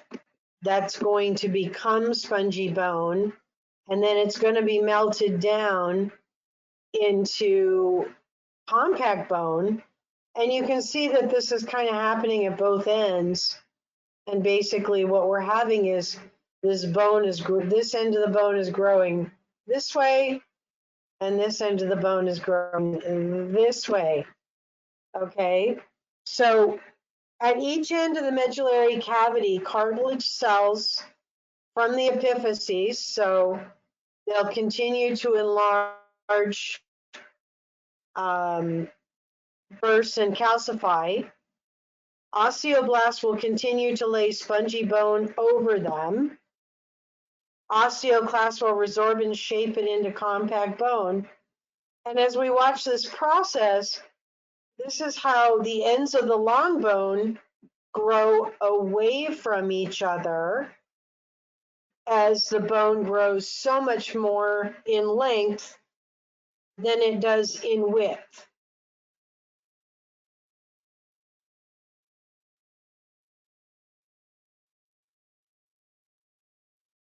And I'll give you a minute to write this down. Okay, well, you don't have to write it down. What am I thinking? You have it on the paper.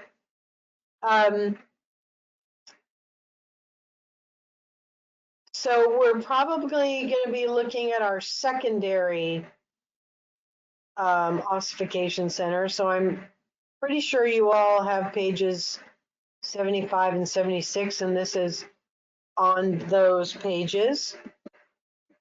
So now here we see a little bit more mature bone. Now in the diaphysis, we have turned all of that cartilage into bone. Okay, and now we have an area here that we call a growth plate, and an area down here we call it a growth plate. So our secondary ossification centers will be in our epiphyses.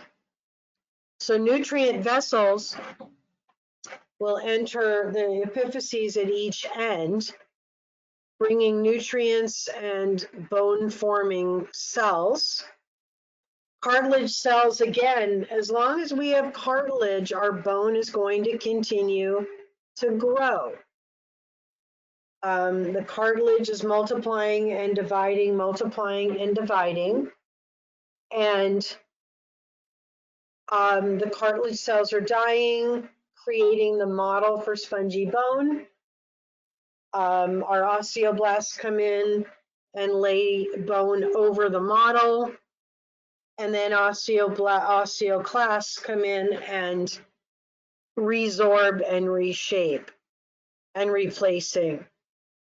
But in the epiphyses, okay, if you remember, I'm going to go back really quick. In the epiphyses, when we're done, we only have spongy bone.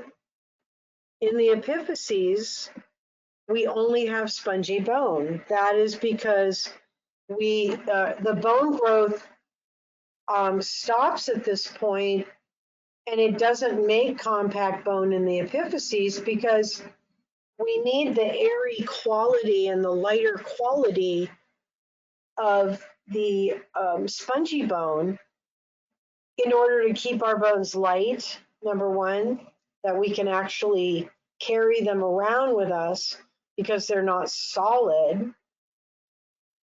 And then where would we store red bone marrow, yellow bone marrow, and adipose? I mean, where would we store all that?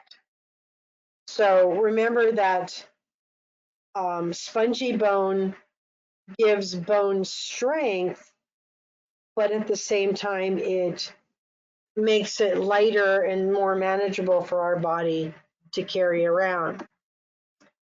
At the end of the process, we have this fully formed bone where we still had a layer. This is called the growth plate or the epiphyseal plate or epiphyseal line. So this was technically called the growth plate.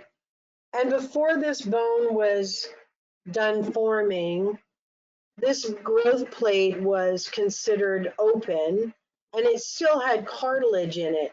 This is an old piece of cartilage now that has hardened.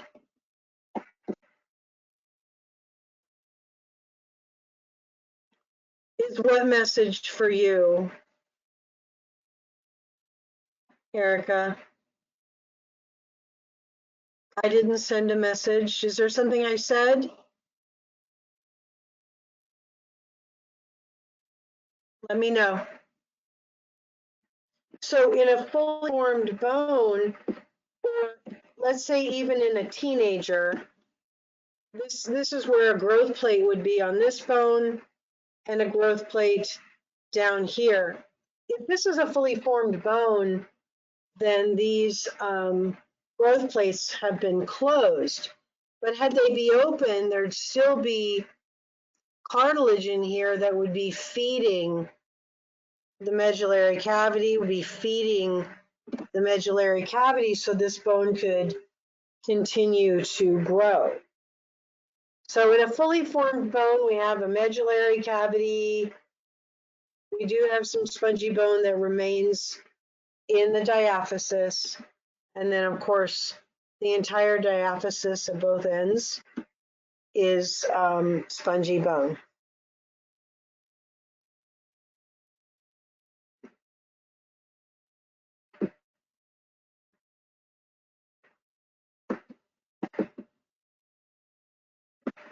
So here's the process we just went through.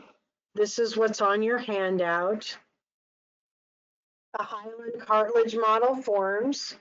Cartilage cells enlarge, burst, and calcify, creating the future medullary cavity. Nutrient artery penetrates the outer layer, bringing nutrients and pre-bone cells, which become osteoblasts. Osteoblasts build bone matrix over calcified cartilage, shapes the diaphysis by pushing the epiphyses away from each other. The medullary cavity starts filling with bone marrow. And osteoclasts break down bone to be reshaped and smoothed into compact bone.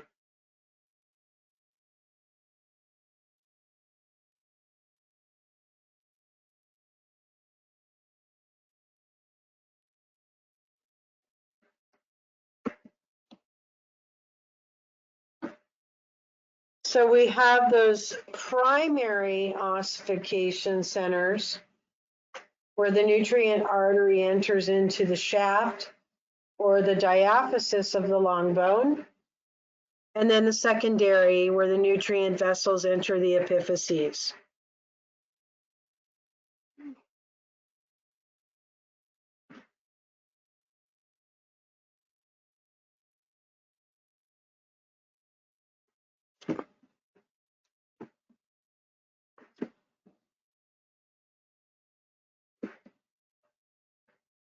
Okay, it looks like we're gonna do our, is everybody ready for me to go over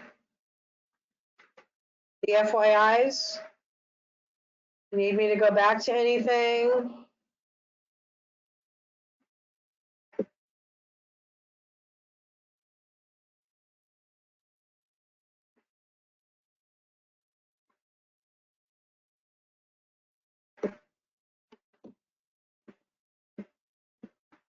This one?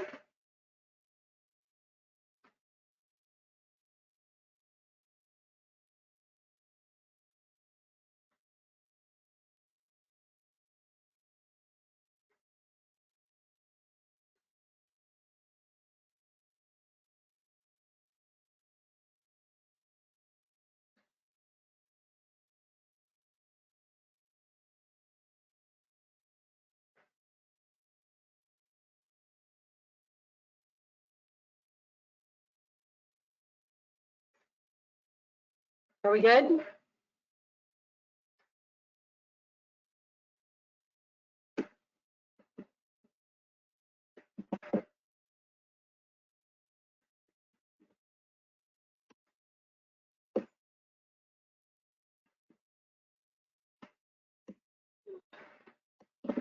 Okay.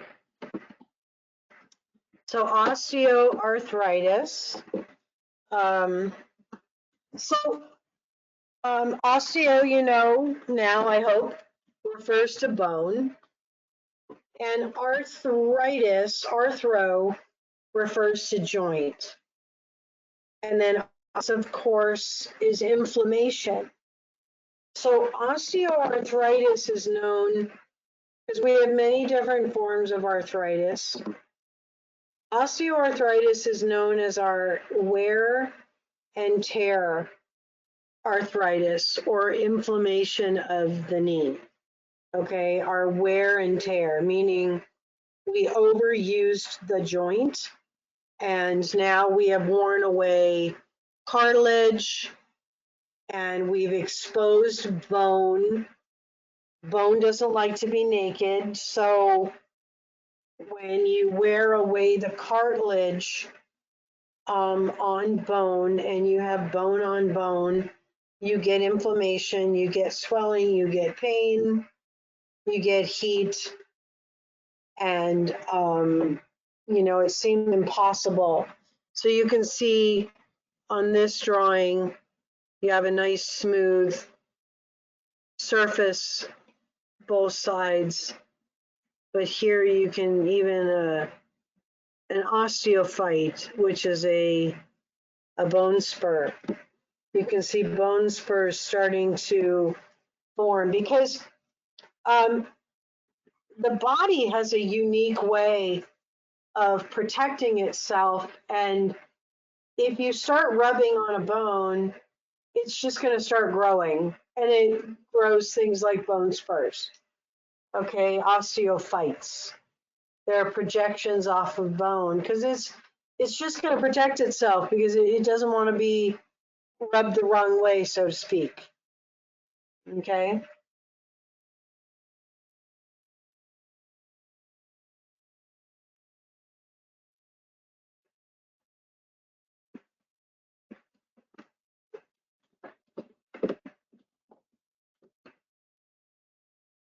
So exercise and bone density.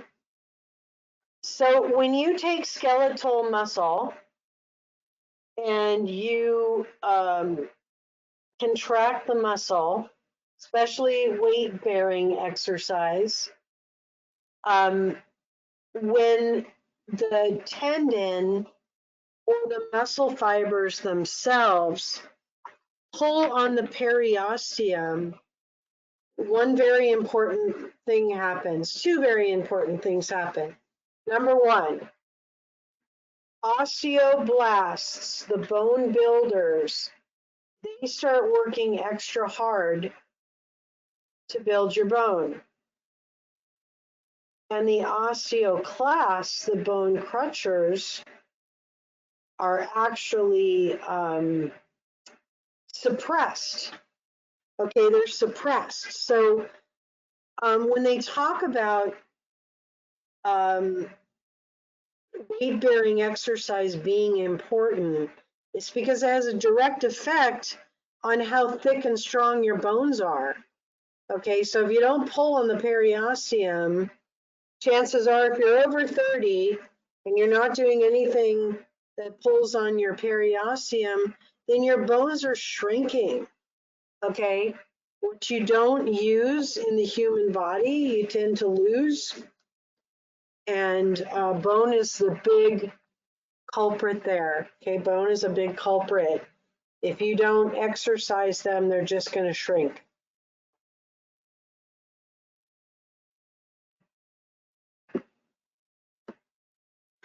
Here's another pathology called osteoporosis, meaning porous bones. The vertebrae on the left is a nice rendering of the inside of the body of the vertebrae, showing the spongy bone, normal spongy bone, and then you come to the bone on the right,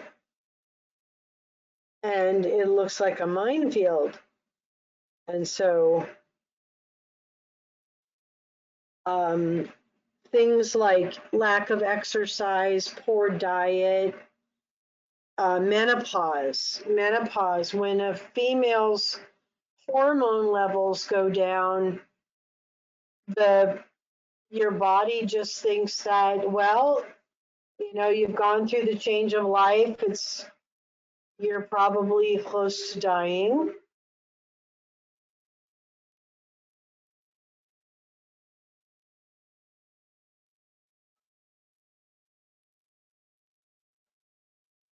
Okay, so in menopause, when hormones get low, again,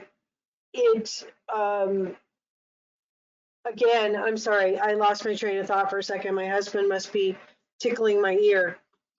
When our hormone levels go down, the body sees that as a sign of aging, and it starts to eat away at your bones. Osteoclasts work a little harder than osteoblasts in remodeling bones. And so, you know, when women talk about wanting to lose their period, it makes me cringe, because as soon as you lose your period, if you don't do hormone replacement, your bones start breaking down. And they're the first part of your body to start breaking down, and that can happen as early as your 30s. So exercise keeps them strong. And of course, that needs to be weight-bearing exercise. People who take steroids, like people with asthma, people with autoimmune diseases, they might take prednisone. And prednisone interferes with intestinal absorption of calcium, which is going to do the same thing. It's going to foster weaker bones by not bringing in the intestinal calcium, and then the osteoclasts are going to outdo the osteoblasts again. Okay? So here's damage to the epiphyseal plate. So this is a side picture of the femur. Here's the patella. Here's the tibia. And here's the tibia. Oh no. It looks like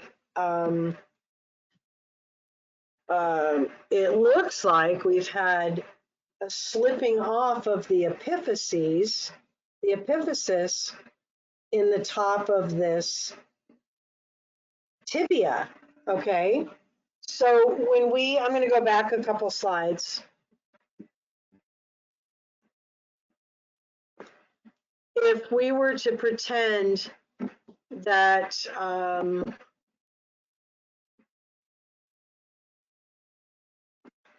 how about taking allergy pills? I don't know if they have steroids in them or not, so I don't know. And then someone else is asking, I had a hysterectomy, but kept my ovaries. Will my bones break down the way you mentioned? They will once you go through menopause, but if you kept your ovaries, then you're still making hormones. So that's good that you kept your ovaries.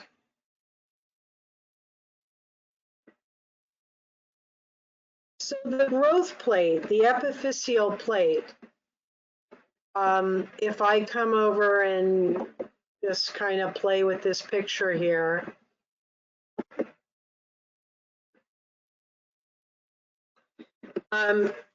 Steroids, there's a comment here. Steroids are bad for your bones. Steroids are bad for all connective tissue. even though we use them to bring down inflammation, like in a plantar fasciitis or joint pain, but it's why you can only have limited amounts of shots for cortisone. So if this were a growth plate, okay, it would be open. It would have a couple of lines of cartilage, and then we would have a growth plate here. So my son, Brian, was playing on a waterbed mattress that was blown up with air. And my husband, you know, who is a boy at heart, saw them playing on this and decided that, oh, I'm going to jump on there and I'm going to make them pop up in the air. And so he came running across the yard.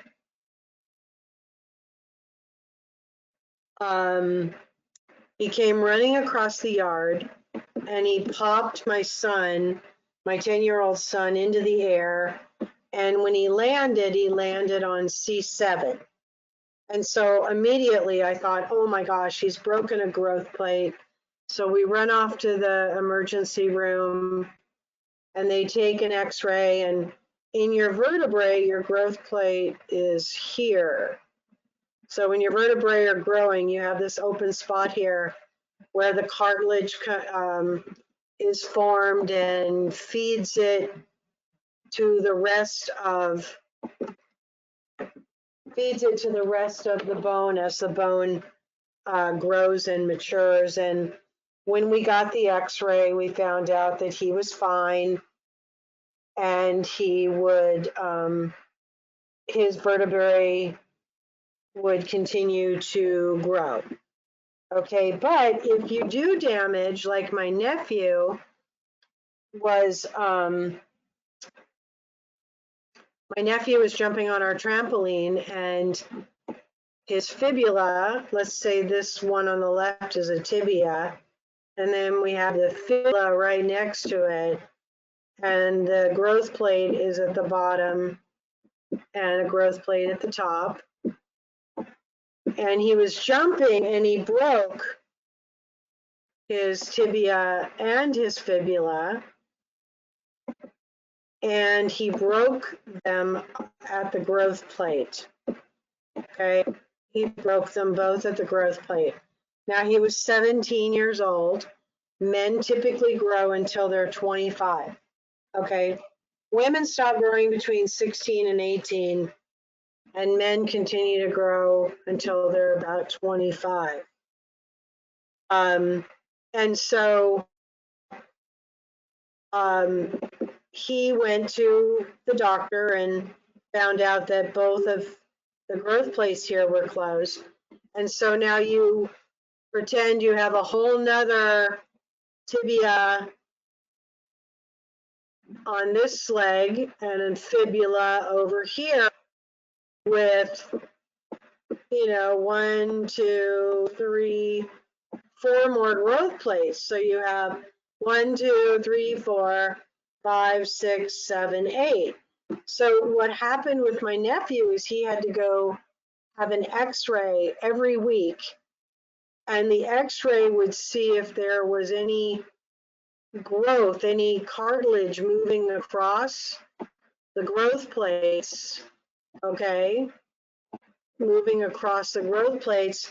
And what that would tell them is if the bone was doing any growing, because even microscopic growth, if it takes place while these two are broken, these two won't grow. So let's say these two decide to have a little bit of a growth spurt and the bone actually grows. By the time they heal, your leg is going to be longer than the other one. And so they monitor that very carefully when growth plates have not closed yet. And so what happened with my nephew was there was no growth while it was healing. But had there been, they would have come over here and interfered with the growth plates on these two bones here, maybe put a screw in them, maybe put a gentle break in them so that you don't end up with two legs that are different lengths, because that can be devastating to your body, starting with your hip joints, your spine, your shoulders, and your neck. Okay, so they usually won't let one bone grow if the other one is not growing, because it's just too devastating to the body.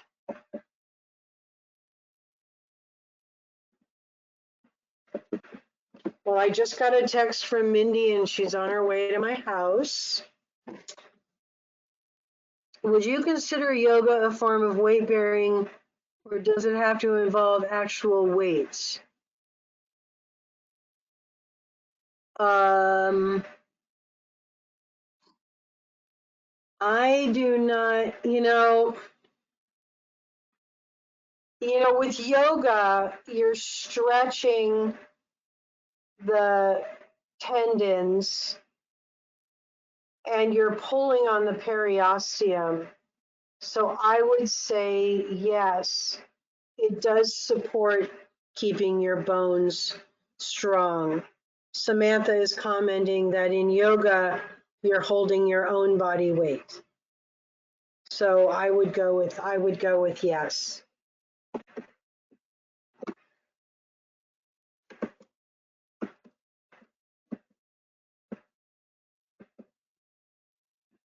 So damage to the epiphyseal plate could, if it's in the legs, could cause uneven bone growth, which would put the balance of the joints in the body completely off track.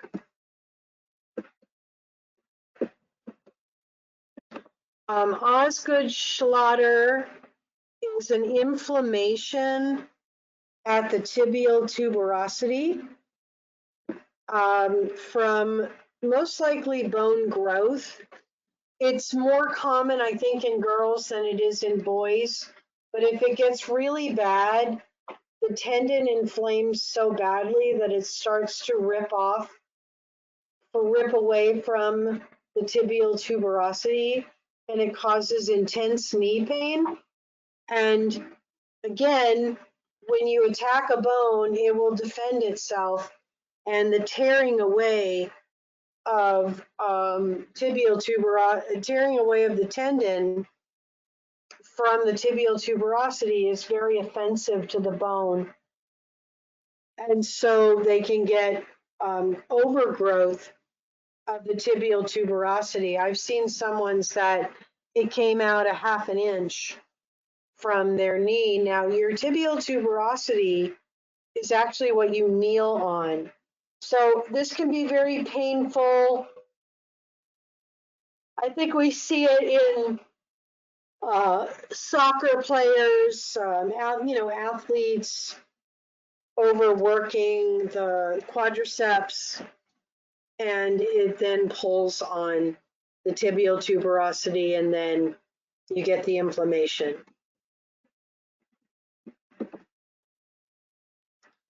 These are different examples of spinal shapes, scoliosis being in the upper left quadrant there of the slide.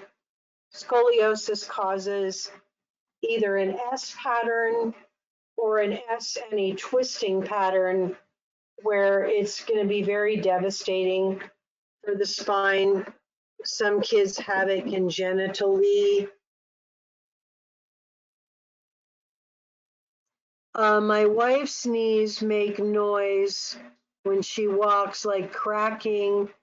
What should it be? What could it be? Sometimes the tendons or the ligaments popping over bony landmarks make noise, but also gases escaping from the synovial fluid also makes noise. And then there's a possibility of the dried connective tissue making creaky noises, the joint itself making creaky noises.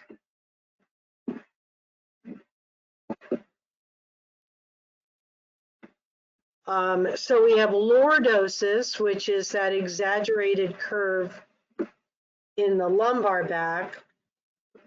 We have kyphosis, which is the exaggerated curve in the thoracic back.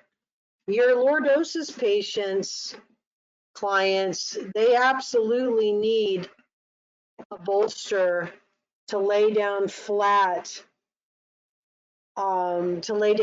comfortably on the table. Always look at your clients' low back to ensure their comfort on your table. I had somebody's lordosis the other day that was pretty intense, and I also had to lower the face cradle because having the neck in that hyper or that in full extension was hurting their low back. So sometimes you need to adjust the face cradle and have a bolster under their feet for sure.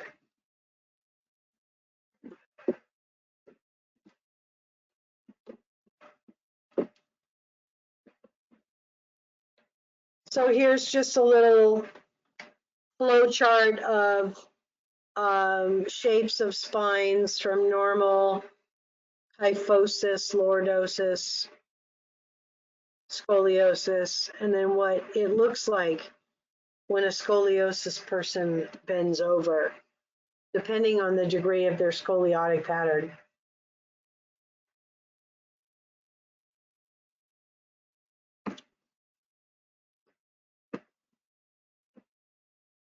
Here is an actual spine from the Body Worlds exhibit of a human being that had such bad scoliosis that this was the shape of their spine when they died.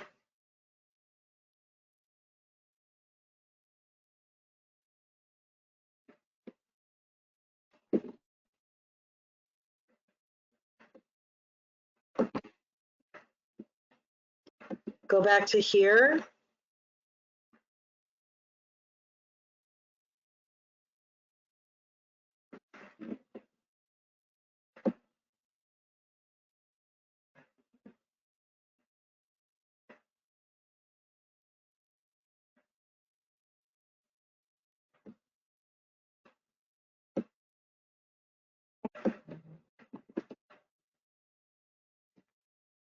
Okay, guys, Mindy's calling. Hold on.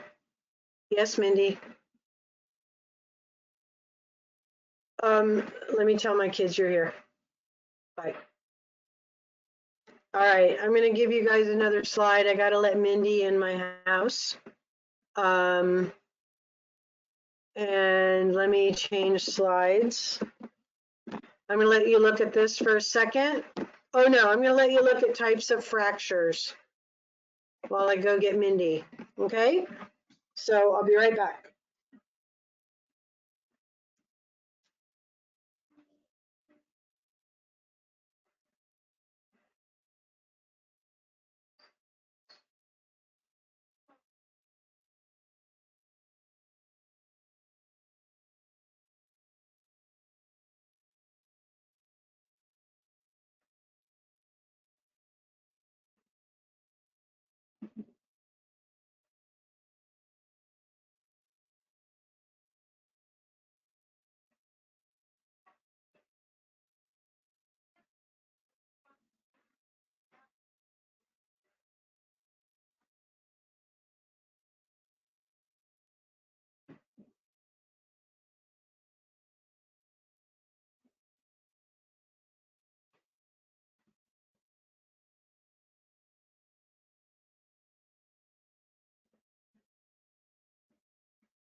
Hello, everybody.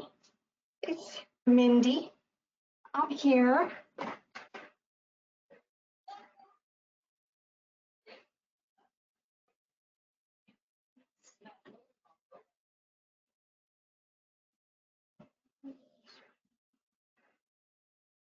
Hi. I'm opening the question panel. I opened here. Hey, guys. You guys excited? Yeah.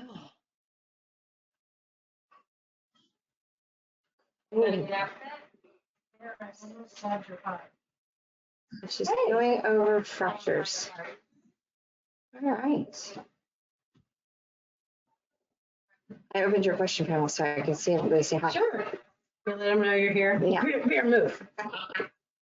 So I'm going to.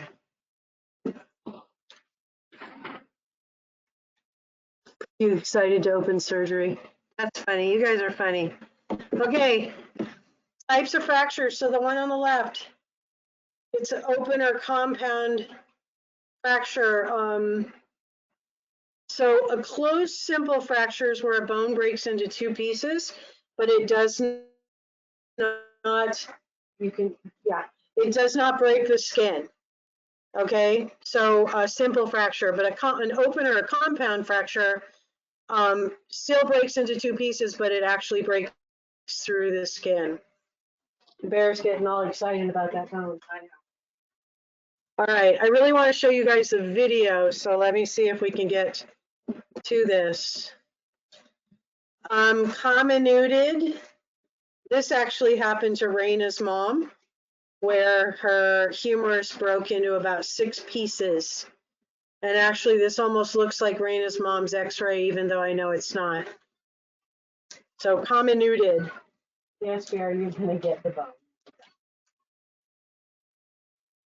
You have a big dog, you're gonna hit on the other half. Sure. I got a big dog. They love it. They love it. They're the last thing ever. All right, green stick. This happens in children where one side of the bone breaks and the other side of the bone bends because there's still, there's still a lot of cartilage in there building that bone. And so it's called a green stick, just like when you take a green twig off of a tree and bend it.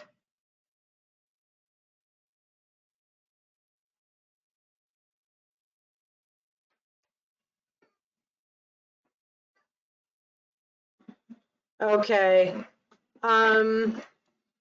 Let's see. Impacted. This is where the two pieces break and the top piece falls into the bottom piece.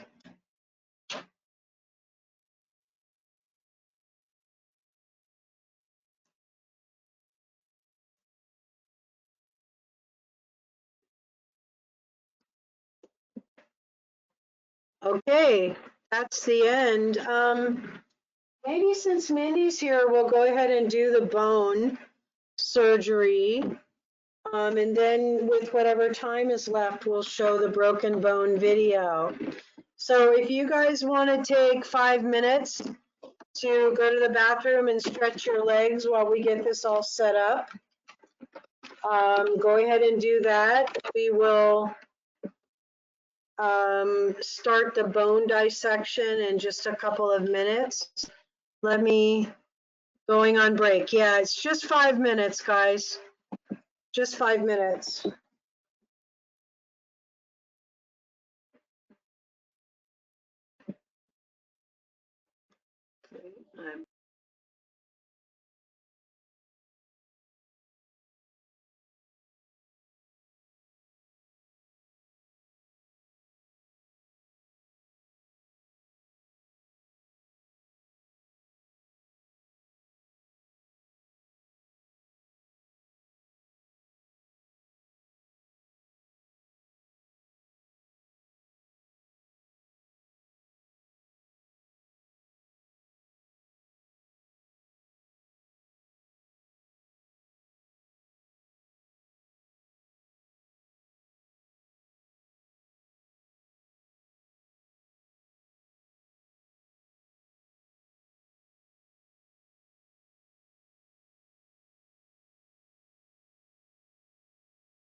light enough?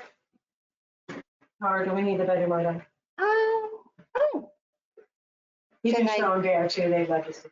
all right. So, You can unplug the computer on the left there, okay. and you can bring it over on the table if you want. Okay, so this is the first time we're doing this, guys. So you are, yes, you're our maiden voyage here. You're a maiden voyage.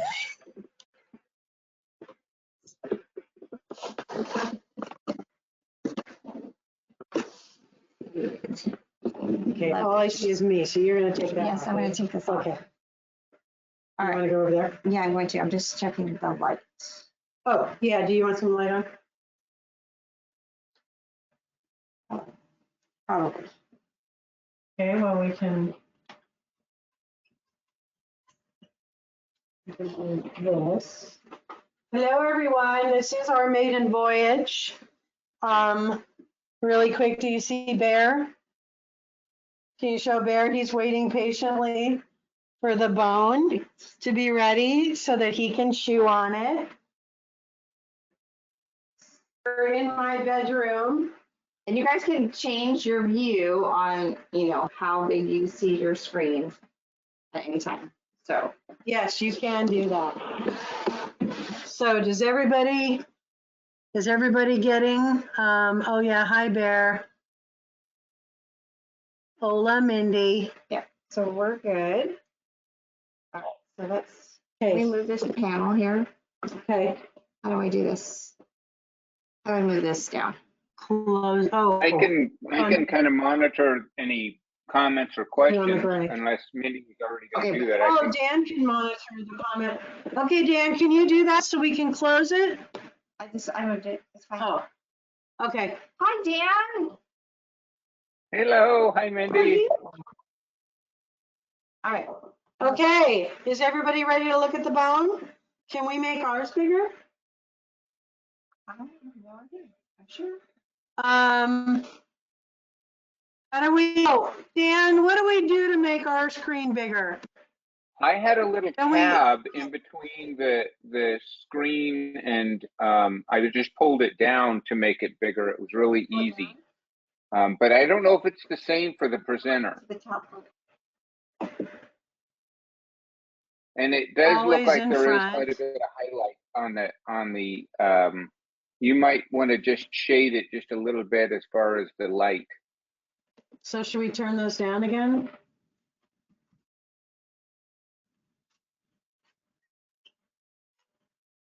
Oops, sorry. I'm losing. We opened my blinds, but maybe that wasn't a good idea. Yeah,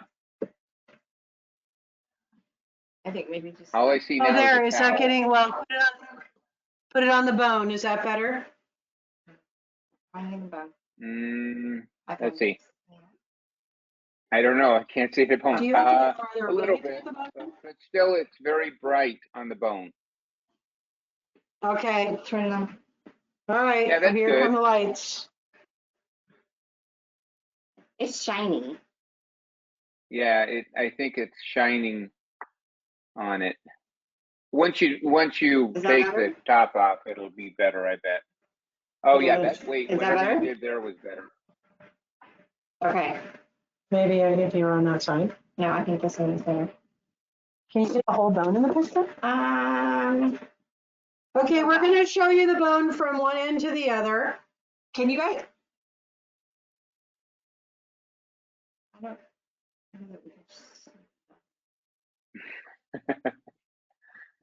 There we go.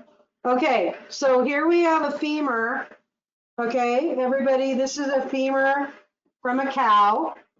Okay, so we have, here's the here's the greater trochanter over here. This is the head of the femur that goes into the acetabulum. We're going to look at the bottom of the femur that makes the knee. Okay, so I'm wondering if you guys can recognize this smooth cartilage here. What does it look like to you if the lighting were better this way? Can you see Little all bit, that yes. cartilage? Is that better? Yes, much better. Okay, so here's cartilage. Now, we also have a piece of joint capsule here. Any of the red you see is, of course, muscle tissue. And then we actually have a piece of the joint capsule here. So if I pull that away, you can see the shiny cartilage inside the joint right here. You can see that, and I can move that over. There's a piece of the tibia here. And oh, you lost him? Yeah, it's all right. I'll get him. There's a piece of the tibia here, and I'm rolling it over the bottom of the femur. So I have there's also a really nice piece of meniscus here. This is a piece of meniscus right here. It's got a very solid, there's no way I can even get my nail into this. There's another piece of bone that chipped off from the tibia. And so I had the butcher cut the bone lengthways so that we could look inside. So I'm going to let Mindy take the camera over from length to length. I'm assuming you guys can hear us. And so, Yes, we can hear you. okay, so I'm going to take a knife and I'm going to make little stabs on the compact bone.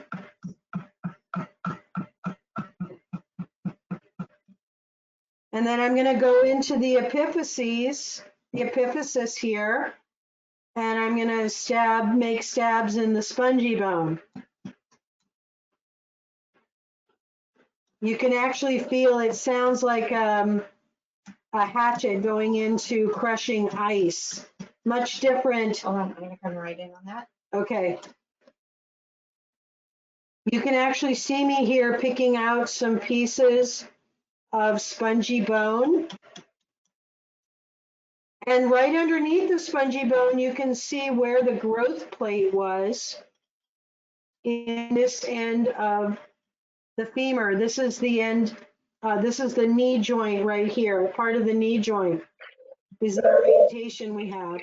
So, and then what I want you to notice is I'm going to come over here with a knife and I'm going to peel off some of the periosteum. Okay, so hopefully you can see this. Peeling off a piece of the periosteum here. It's very strong. It's that webbing that holds, that attaches to the outside of the bone that the muscles attach to, and the ligaments and the tendons. So this is the outside. So some of the periosteum here is missing from when the butcher carved the bone. So I have pieces here I can peel off. You can see some of the muscle pieces that are still attached. Up here in the top of the head of the femur, right where I have the knife, this was a very strong ligament that holds the head of the femur into the acetabulum. And this is the ligament that they have to break when they do a hip replacement, because they have to be able to get the head of the femur out of the pelvic girdle. You can also hopefully see the shiny hyaline cartilage that's left on the articular surface of the bone, just like we had down here inside the knee joint.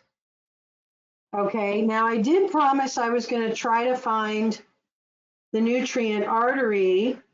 Well, here's some more periosteum. Let me show you this. I don't know if you want to get close in here, Mindy. You can actually see the fibers of the periosteum as I cut them away and separate it from the bone. How is that looking, Dan? Good, really good. Very nice shot, Mindy. Very nice close up Oh yeah, shot. look at that here. Look at all those beautiful fibers. And they're actually attached to the bone, because remember, one connective tissue becomes another connective tissue. And here's the periosteum peeling off nicely. So I'm going to turn this over and we're going to look inside, or we can start on this half of the bone. And this was a mature cow, and the bone has been pretty cold all day. So I'm going to lift out this solid bone marrow, or adipose yellow bone marrow.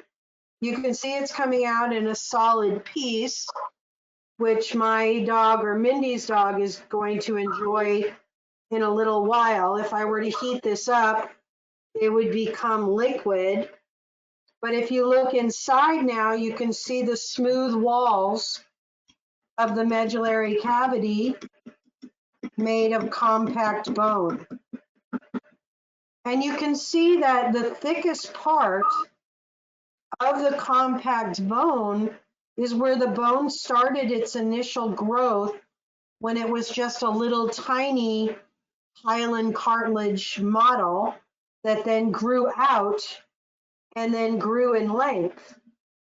So I'm going to pull out another piece of marrow here. Oh, look, I found it. I found the nutrient artery. So if you guys stick with me a second here, I'm going to try to get rid of a little bit more marrow. Okay, I saw that. Okay, I'm going to hold this up so Mindy can show you. Can you see this little, oh, I just tore it. There was a little tiny blood vessel, but if Mindy can get in here, you can see the hole that the blood vessel made in the bone to get in. So it's right here, this little tiny hole. Now, if I go on the outside of the bone, I might actually be able to find where the artery went in and find the nutrient foramen on this side, on the outside.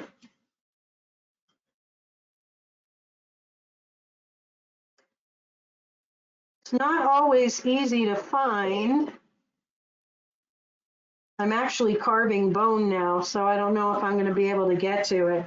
But we can definitely see it on the inside. Now, it could be somewhere up here, or it could be somewhere down here, because once it enters, the bone continues to grow in length, and that nutrient foramen could be a few inches long, where it entered here and then comes into the medullary cavity in here.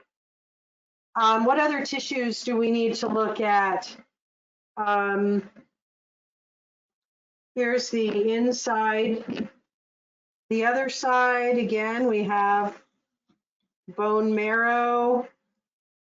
Yummy, yummy bone marrow. Oh, wait a minute. Don't pull it. Okay, I'm not going to pull it. It looks like I did find a larger nutrient artery. So can you guys see that right here? Mindy should be right on it. The other one might not have been the nutrient artery, but this one definitely is. And if Mindy shoots it from this side, the angle of my knife, you can see the hole. You can see the hole going through the bone. So I'm wondering Is it if, showed on the other side? what? I was asking if it showed on the other side. That's what I'm going to look at right now. Because you know what? It could have.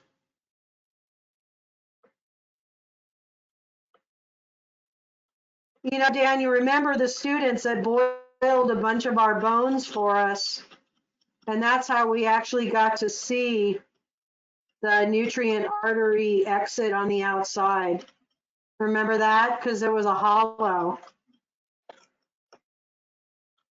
I'm not finding it yet. Oh, wait a minute.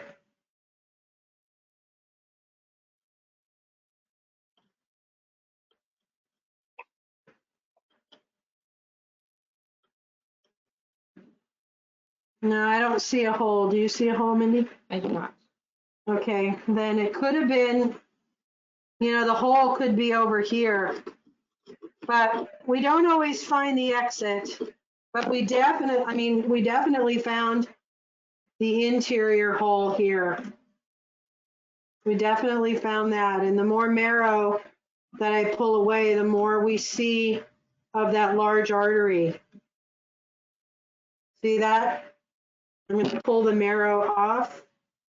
Look at how big that artery is. Laying right there.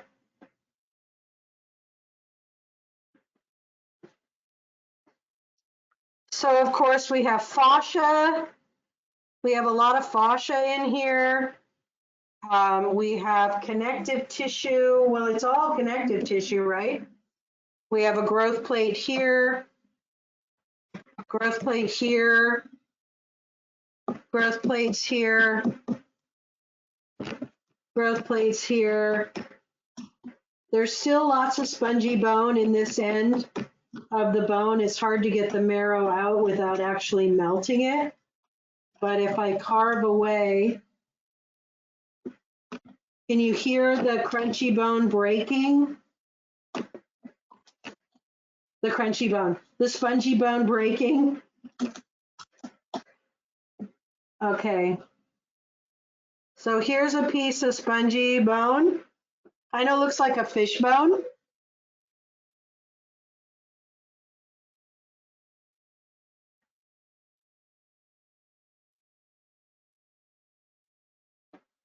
That's why I got the blue towel. So everything would look and have a contrast.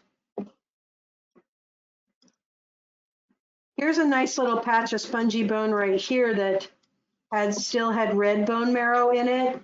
You can see that the red bone marrow in this cow still had red bone marrow in the epiphyses up here and the epiphyses here, but yellow bone marrow in the medullary cavity, meaning it was a mature cow.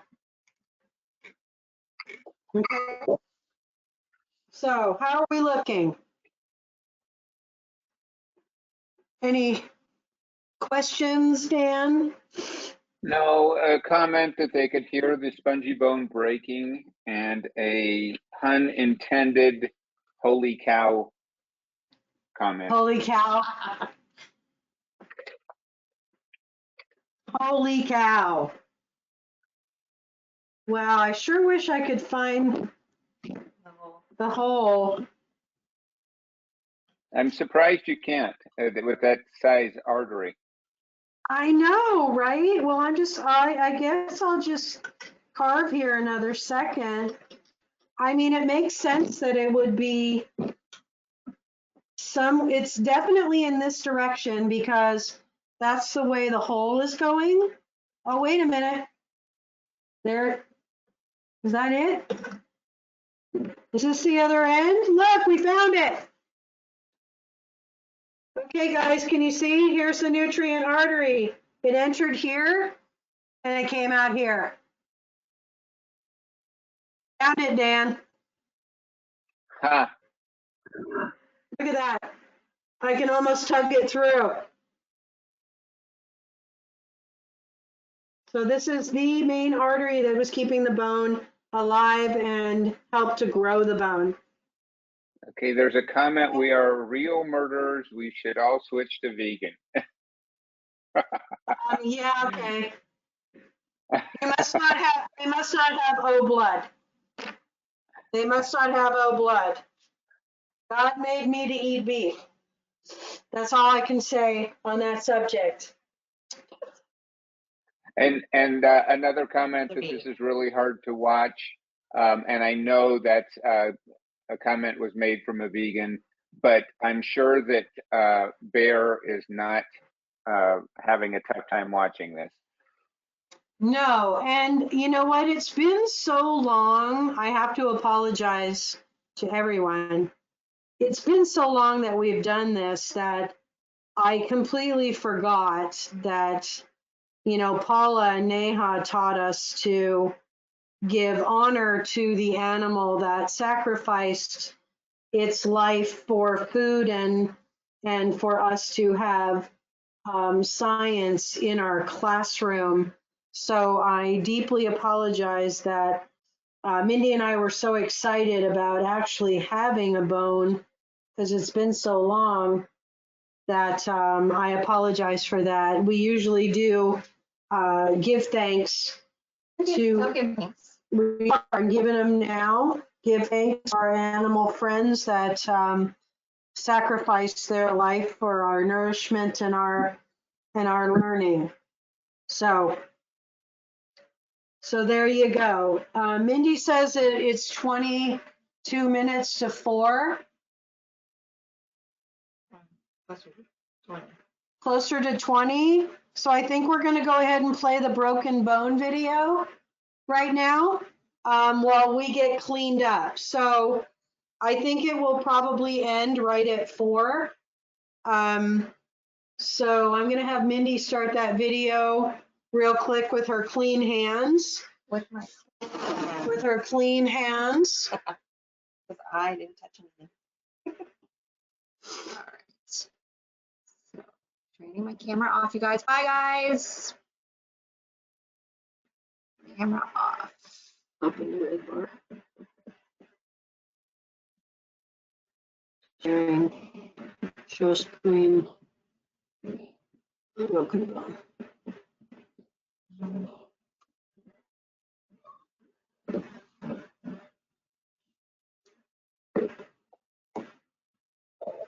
Close it.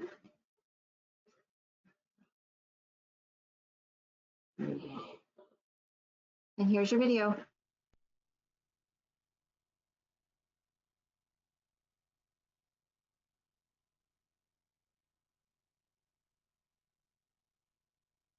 The following presentation is brought to you by Discovery Channel School, a leading provider of quality educational resources that help teachers bring the world to their students.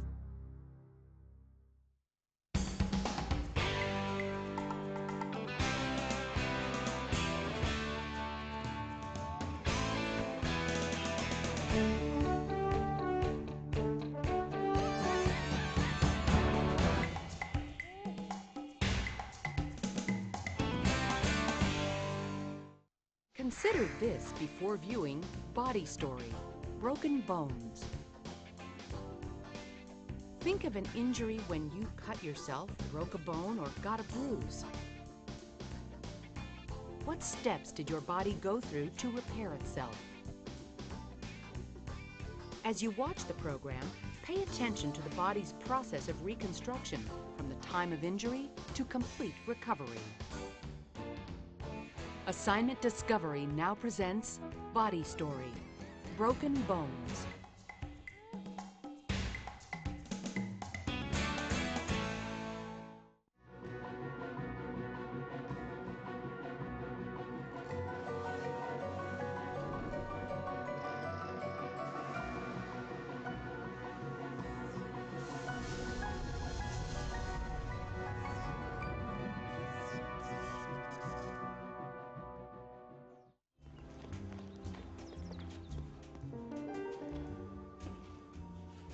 Every day, Lisa Mason puts her body under tremendous strain.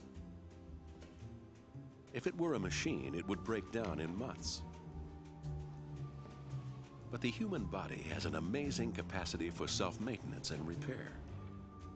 In the next few days, Lisa will test this ability to the limit.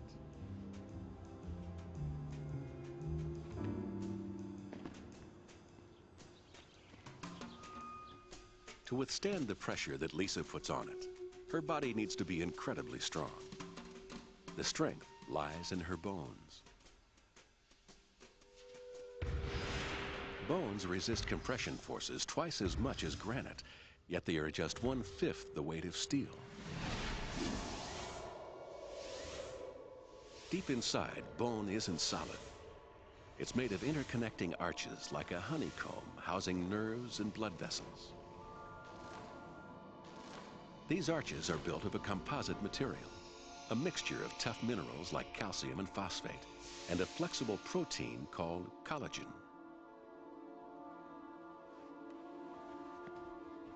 Only this century did human engineers discover what nature has always known. Come on, Lisa, you can do all that later. That composite materials are strongest. Oops. Gravity. Oh, never mind, I'll mend it later. Come on.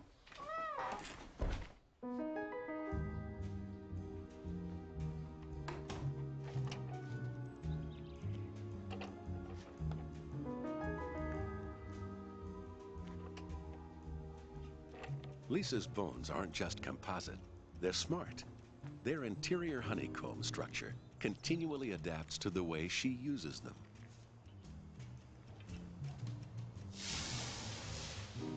Like every human, Lisa has a walk which is unique to her.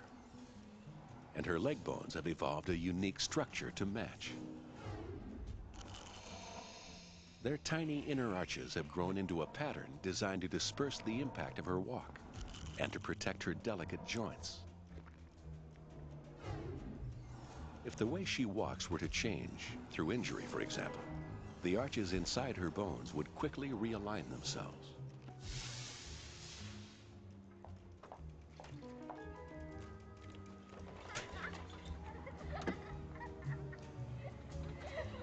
Can you give me a hand, Lisa?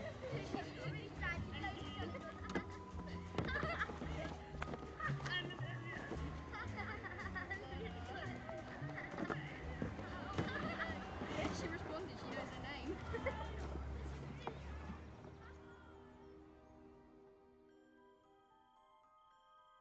Beneath Lisa's skin, her bones are teeming with life.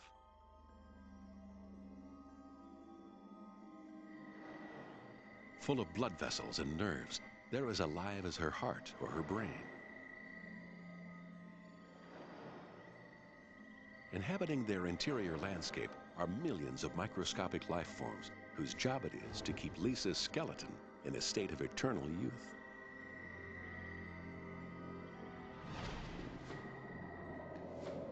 These cells are part of an enormous workforce which maintains the arches inside her bones. First, cells called osteoclasts squirt an acid which is strong enough to burn through sheet metal. As this acid dissolves away the tough mineral coating and the strands of collagen beneath, a crew of bone-building cells called osteoblasts follows in its wake.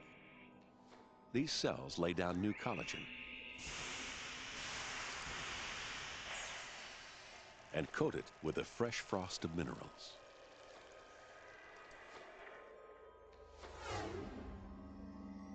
Throughout Lisa's skeleton, the bone destroyers and bone builders work ceaselessly to prevent her bones from ever getting so old that they crack and crumble.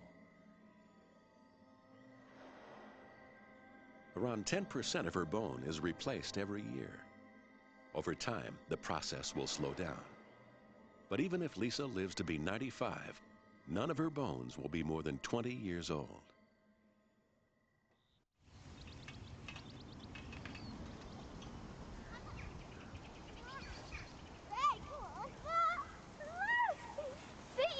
Look, it's a creature from outer space. Where are you from? London. What's your name? Lisa. That's not the sort of bike you want round here. I bet you can't ride over our ramp on it.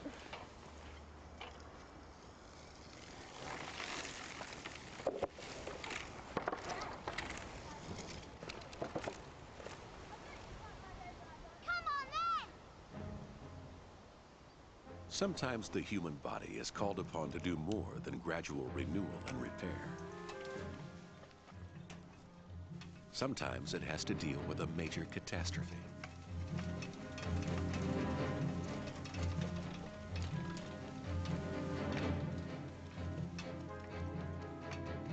As she rides, Lisa's brain instructs individual muscles to tense and relax, making subtle adjustments to keep her body balanced. It's a system of breathtaking complexity involving practically every bone and muscle in her body. Unfortunately, it's not infallible.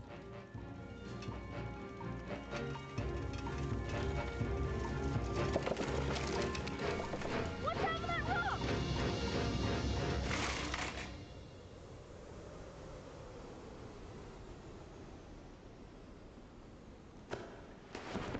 As Lisa hits the ground, the bones in her arm are subjected to a sudden force 25 times her body weight.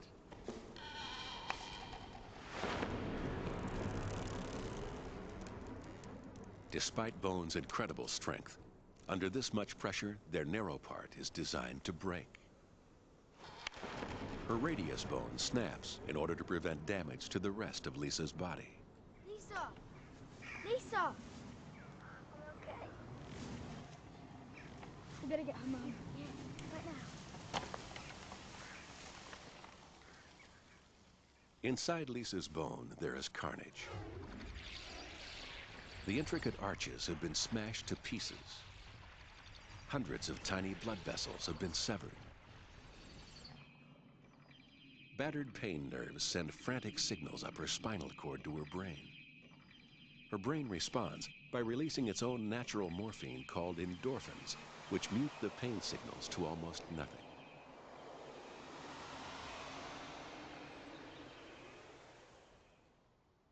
The brain involves endorphins to keep pain at bay for a few vital minutes in case she needs to escape danger. As well as her broken arm, Lisa has a badly bruised knee and a severe graze on her hand. But she can't feel any of them. For the moment, she's anesthetized.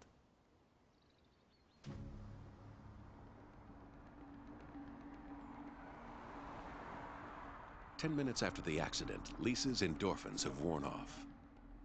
The pain is distressing, but it's also essential. The body's way of alerting us to internal damage. As the pain grows, Lisa instinctively rubs her arm as close to the injury as she can bear. This rubbing releases another wave of pain-blocking chemicals. But they're milder than endorphins, too mild to counter the frantic pain signals coming from her broken bone. Lisa has done severe damage to her body, but already it is showing signs of its remarkable ability to heal itself. On her hand, the task is to stop blood from pouring from tiny severed vessels.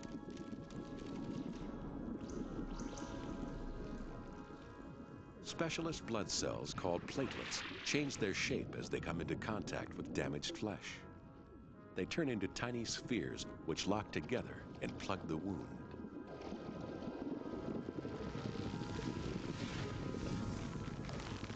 At the same time, invisible proteins in her blood solidify into strands of a substance called fibrin. A net of fibrin is thrown across the wound, trapping the blood cells beneath. Now the fibrin net contracts, squeezing liquid out of the clot like water out of a sponge. And as the clot shrinks, it pulls the skin together, closing the wound.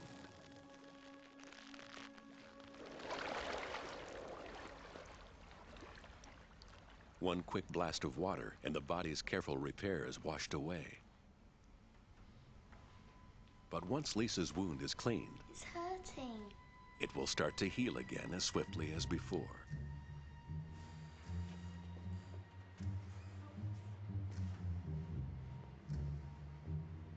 Lisa's surface wound has been treated, but no one knows the extent of the injury beneath her skin.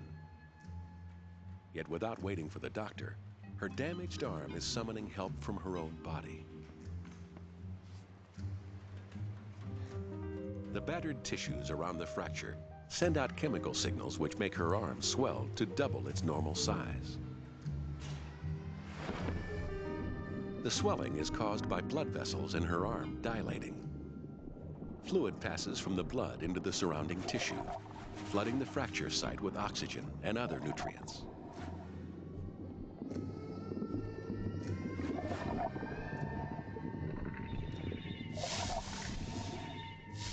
The chemicals which trigger swelling also cause the pain nerves in her arm to become more sensitive. The slightest pressure has them firing off pain signals to her brain. Her pain threshold is now so low she can even feel the blood pulsing through her swollen vessels, a throbbing ache.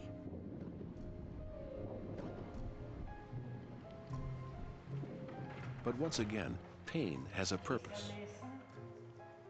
It protects Lisa's arm by making sure she does nothing to aggravate the injury. It's an hour and a half after the accident before the doctor is able to take a look beneath Lisa's skin. Hey, keep nice and still like that now, okay? Turn behind the screen. Good. Already, things have begun to change.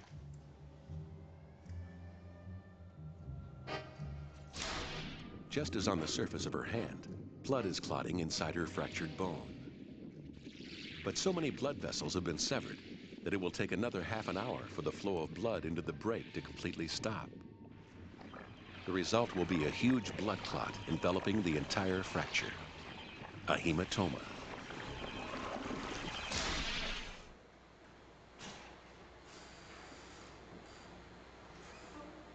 Afraid you've broken your arm, just across there.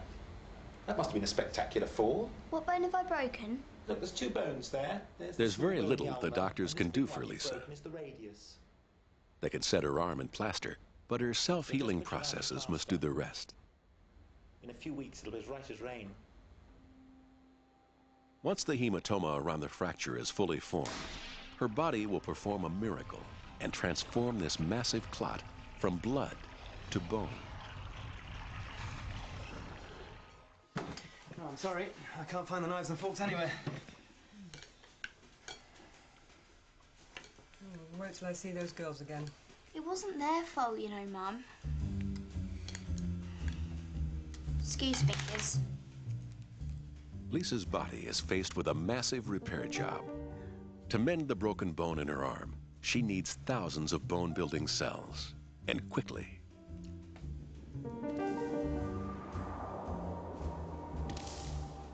Inhabiting the spaces deep inside her bones are specialist cells called stem cells, responsible for replacing dead and damaged tissue. Stem cells are factories making new cells. Usually, they divide to create a new cell once every 2 days. Now, to form an army of bone-building osteoblasts, they divide once every 3 minutes.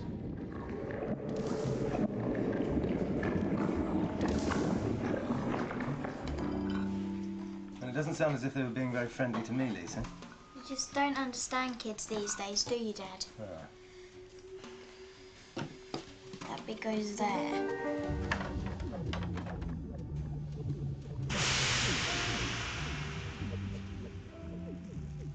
Eight hours after the accident, and the bone builders are inside the hematoma. The minerals they release encase the clotted blood cells in tough bone. Outside the clot, more osteoblasts are working. The transformation from blood into bone is underway.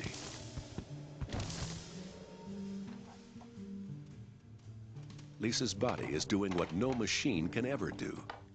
It is repairing itself.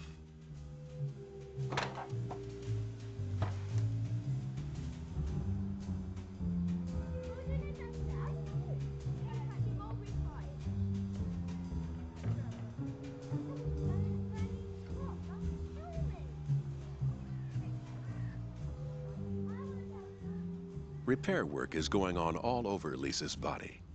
On her knee, blood from tiny vessels, severed when she hit the ground, has been trapped inside her skin. As the iron-based pigment, which makes blood red, is gradually broken down chemically, the blood changes color through all the rainbow hues of a bruise.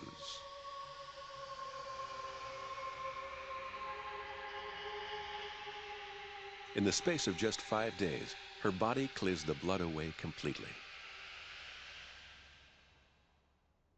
Well, we're planning on putting in a new kitchen, but apart from that, everything's fine, really. Less than a week after the accident, the clot on Lisa's hand has dried to become an irresistibly itchy scab. 1 minute. Lisa. Don't pick. Thank you. Hi. No, it's fine. Well, maybe next week. New skin is growing fast around the scab.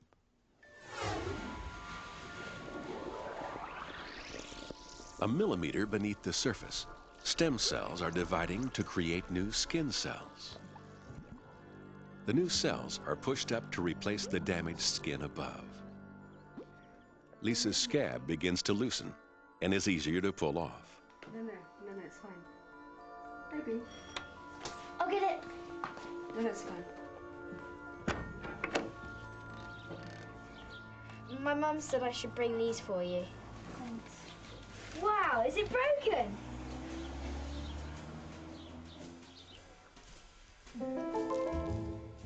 The two broken ends of Lisa's bone are steadily bonding together. Her cast protects the injury, but it's designed not to restrict the movement of the bones completely. As she flexes her fingers, the two ends of the break shift gently in relation to each other.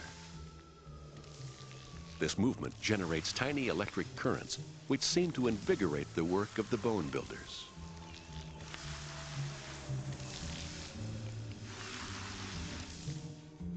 Movement is actually helping to fix Lisa's broken bone. What are you doing? Oh, my finger exercises. I've never lived in the countryside before. You don't like it? You can see the stars better at night. I like that. Until the bone builders have finished their work, Lisa's arm is still fragile. Scrub.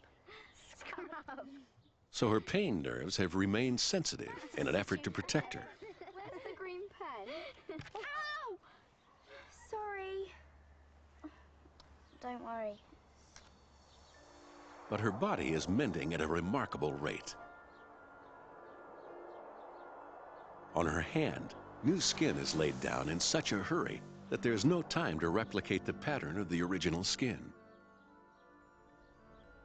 In fact, because children heal more quickly than adults, they scar more easily too. Neil Armstrong said, "One small step from man, one giant leap for mankind." Just 4 weeks after her accident, Lisa's cast is ready to come off.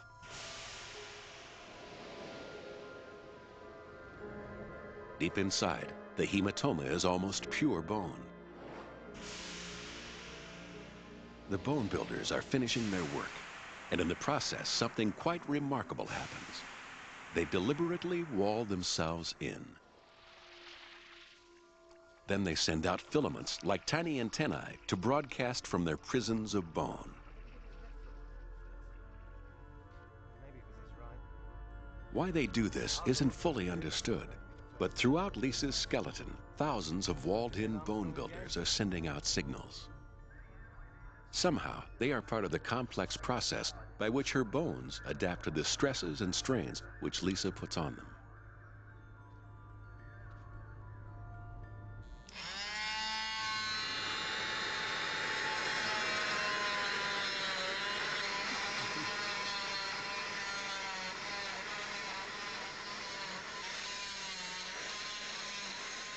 Because she is still growing, Lisa's bone has healed twice as fast as an adult's would. As we get older, our bones' regenerative powers decline. But with time, they can always perform their own miraculous repair.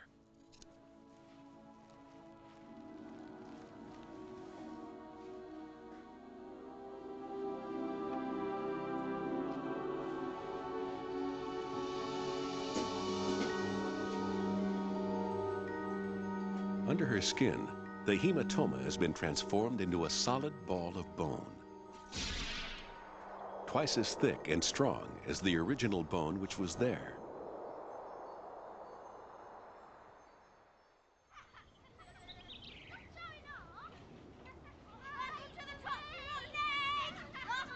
But a stronger section in her bone could be a weakness.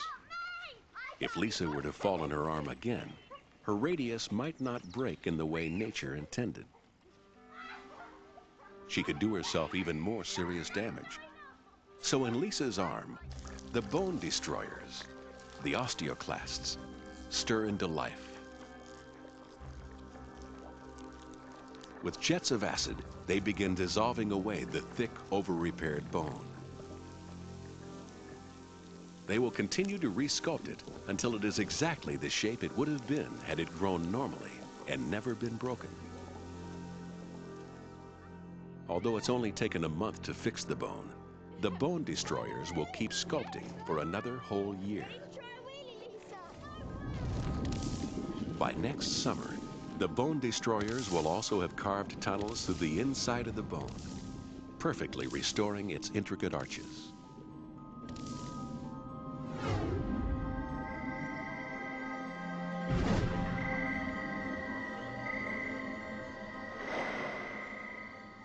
Filled with blood vessels and teeming with life again, it will look like any other bone in Lisa's body, as if the accident had never happened.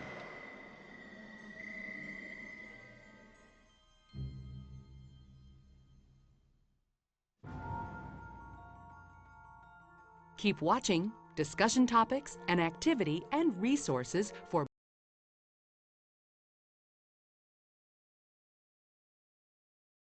Okay, that's it, guys.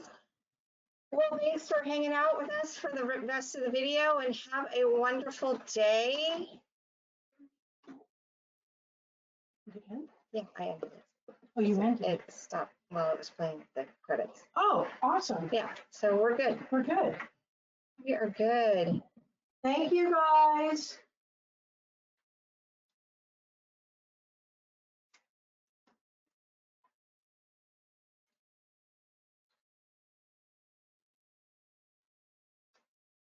So go ahead and sign yourself out when you're ready.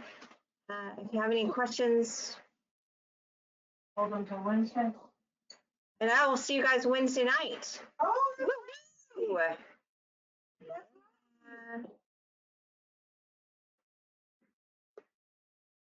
there's stop licking Mindy. I'm